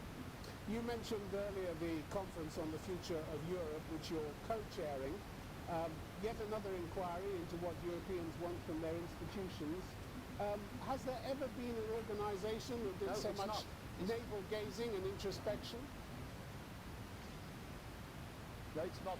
It's not consulting what it's absolutely not that. What we are organising with the conference on the future of Europe is an unseen exercise where we try to combine representative democracy with participatory democracy. The citizens who you're talking about, in totally 800 selected, randomly selected people, are not there to give their opinion and it's over. No, they are participating in the decision-making process. It's for the first time I think, in a modern democracy, that citizens are directly involved in the decision-making process. That is what we are doing. But So Guy they Verhofstadt, will not be there many when of them. Not MEPs many of them are there. Not many of them. The numbers taking part on this digital platform are so small as to be almost irrelevant. I don't know. There are for the moment 4 million people who are on the platform, who have got access to the digital platform, the Conference on the Future of Europe. There are several tens of thousands who are on daily basis debating on the future of the European Union. And on top of that, there have been, in a scientific way, 800 people selected, and all these people have nothing to do with the European Union, to participate in the decision-making process. We have seen such, what we call citizens' convention already in France, already in Ireland, already in Germany, but it's for the first time that it is organized on a pan-European level. And my expectation of this exercise is not to listen to the citizens, because we know what the citizens want. We have the Eurobarometer, we have surveys, like it's in the case also in Britain. Now, the big difference is that these citizens who are selected will continue to participate in not only formulating recommendations, but also in the answers the politicians will give to their wishes and to the recommendations.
BBC Reef Lectures at bbcworldservice.com/Reef Lectures. This is the BBC World Service, and on our website you can explore more of our programmes from documentaries to science. Listen and download at any time by going to bbcworldservice.com. On air, online and on smartphone, this is the BBC World Service, the world's radio station.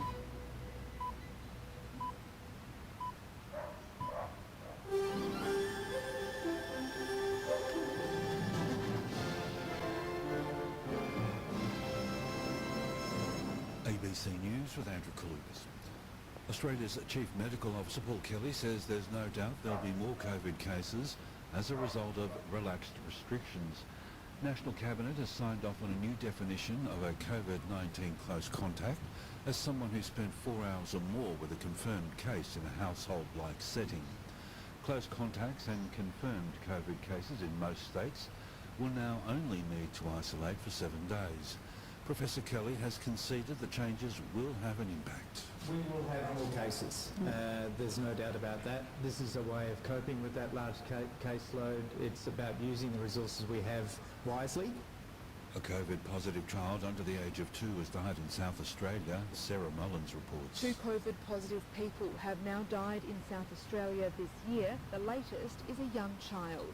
SA Premier Stephen Marshall has described the death as tragic. Very sad news that a child under the age of 2 has passed away. The child's death will be referred to the coroner and an investigation will determine whether coronavirus was the cause of death. The state has recorded another 1,374 new COVID cases. Severe heat will see a number of COVID testing sites close for several hours during the day.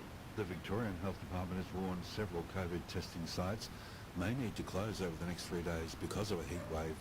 The department says temperatures inside tents at outdoor sites could be up to 10 degrees higher than outside, making them unsafe for staff wearing full protective equipment. Melbourne has been forecast to reach 38 degrees on Friday and remain in the high 30s into Saturday. The United States is now recording its highest daily COVID infections since the pandemic started, an average of 265,000 a day in the past week. But the Centers for Disease Control says hospitalisations and deaths remain comparatively low.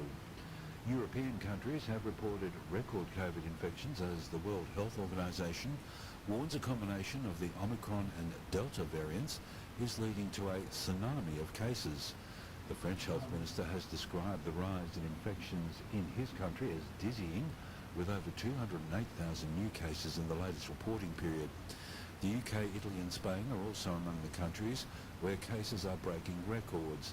The head of the WHO, Tedros Adhanom Ghebreyesus, says global vaccine inequality remains a critical issue. President variants Joe of the Biden coronavirus are and creating a Russia's Vladimir tsunami Putin of infections. are to hold another phone call later today as the US tries to build a common response with Europe to Russia's massing of troops on the Ukrainian border. Because of the new More the restrictions, they BBC's just don't Brenda really see the Marshall. point A in senior spending Biden years in administration Ukraine. They're official gonna go said back the two home men would and discuss celebrate a it with range of small group security friends and back home in strategic Russia. issues on the basis Prior of to New Year's, reciprocity. it sounds like The official said President Biden would made clear that the US will continue to coordinate closely with its As we're allies and hearing partners, including France, now one Ukraine, of several on all countries issues. that is He would imposing also explain restrictions that while as a the result United of a States wave is in prepared for a cases. diplomatic path Belgium forward, is bucking it that was also trend and prepared with its reopening allies cinemas and to impose more theatres. severe Now this sanctions is on after a Russia's top economy court and ruled financial that system entertainment in the venues were event of being an invasion unfairly of Ukraine. singled out by the government. South Africans are paying their final respects to the late Archbishop and anti-apartheid hero Desmond Tutu, whose lying in state in Cape Town's St George's Anglican Cathedral. His simple pine coffin was adorned with a small bouquet, in line with his wishes. The current Archbishop of Cape Town, Thabo Magoba, says it's a chance to celebrate the long life of Desmond Tutu until his funeral on New Year's Day. This is a sad moment, but as Christian, it's also a moment of grace where I'm saying, thank you, Lord, for a life well lived. The former president of Afghanistan, Ashraf Ghani, has made his first public comments about his decision to flee the country in August. He says it was made just minutes after his palace security forces told him that they could no longer protect him or the capital Kabul, as the Taliban had broken a commitment not to enter. Mr. Ghani says his national security advisor gave him a stark warning. If I take a stand, they will all be killed, and they were not capable of defending me. My instructions had been to prepare. I did not know where we would go. Only when we took off did it become clear that we were leaving. You can get more news on our website at abc.net.au/news.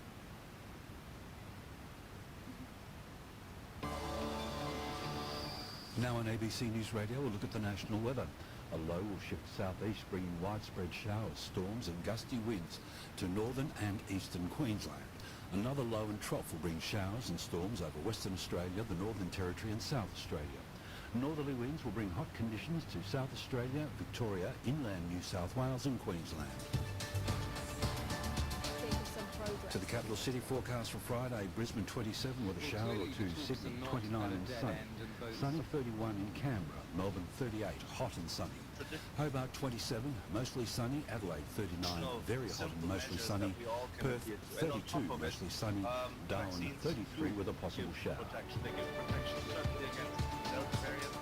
You're listening to ABC News Radio. We return now to the BBC World Service. So if you're offered a vaccine, please take it, and if you're offered a booster, it's also time to get it.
Today is day 5 of holiday projects.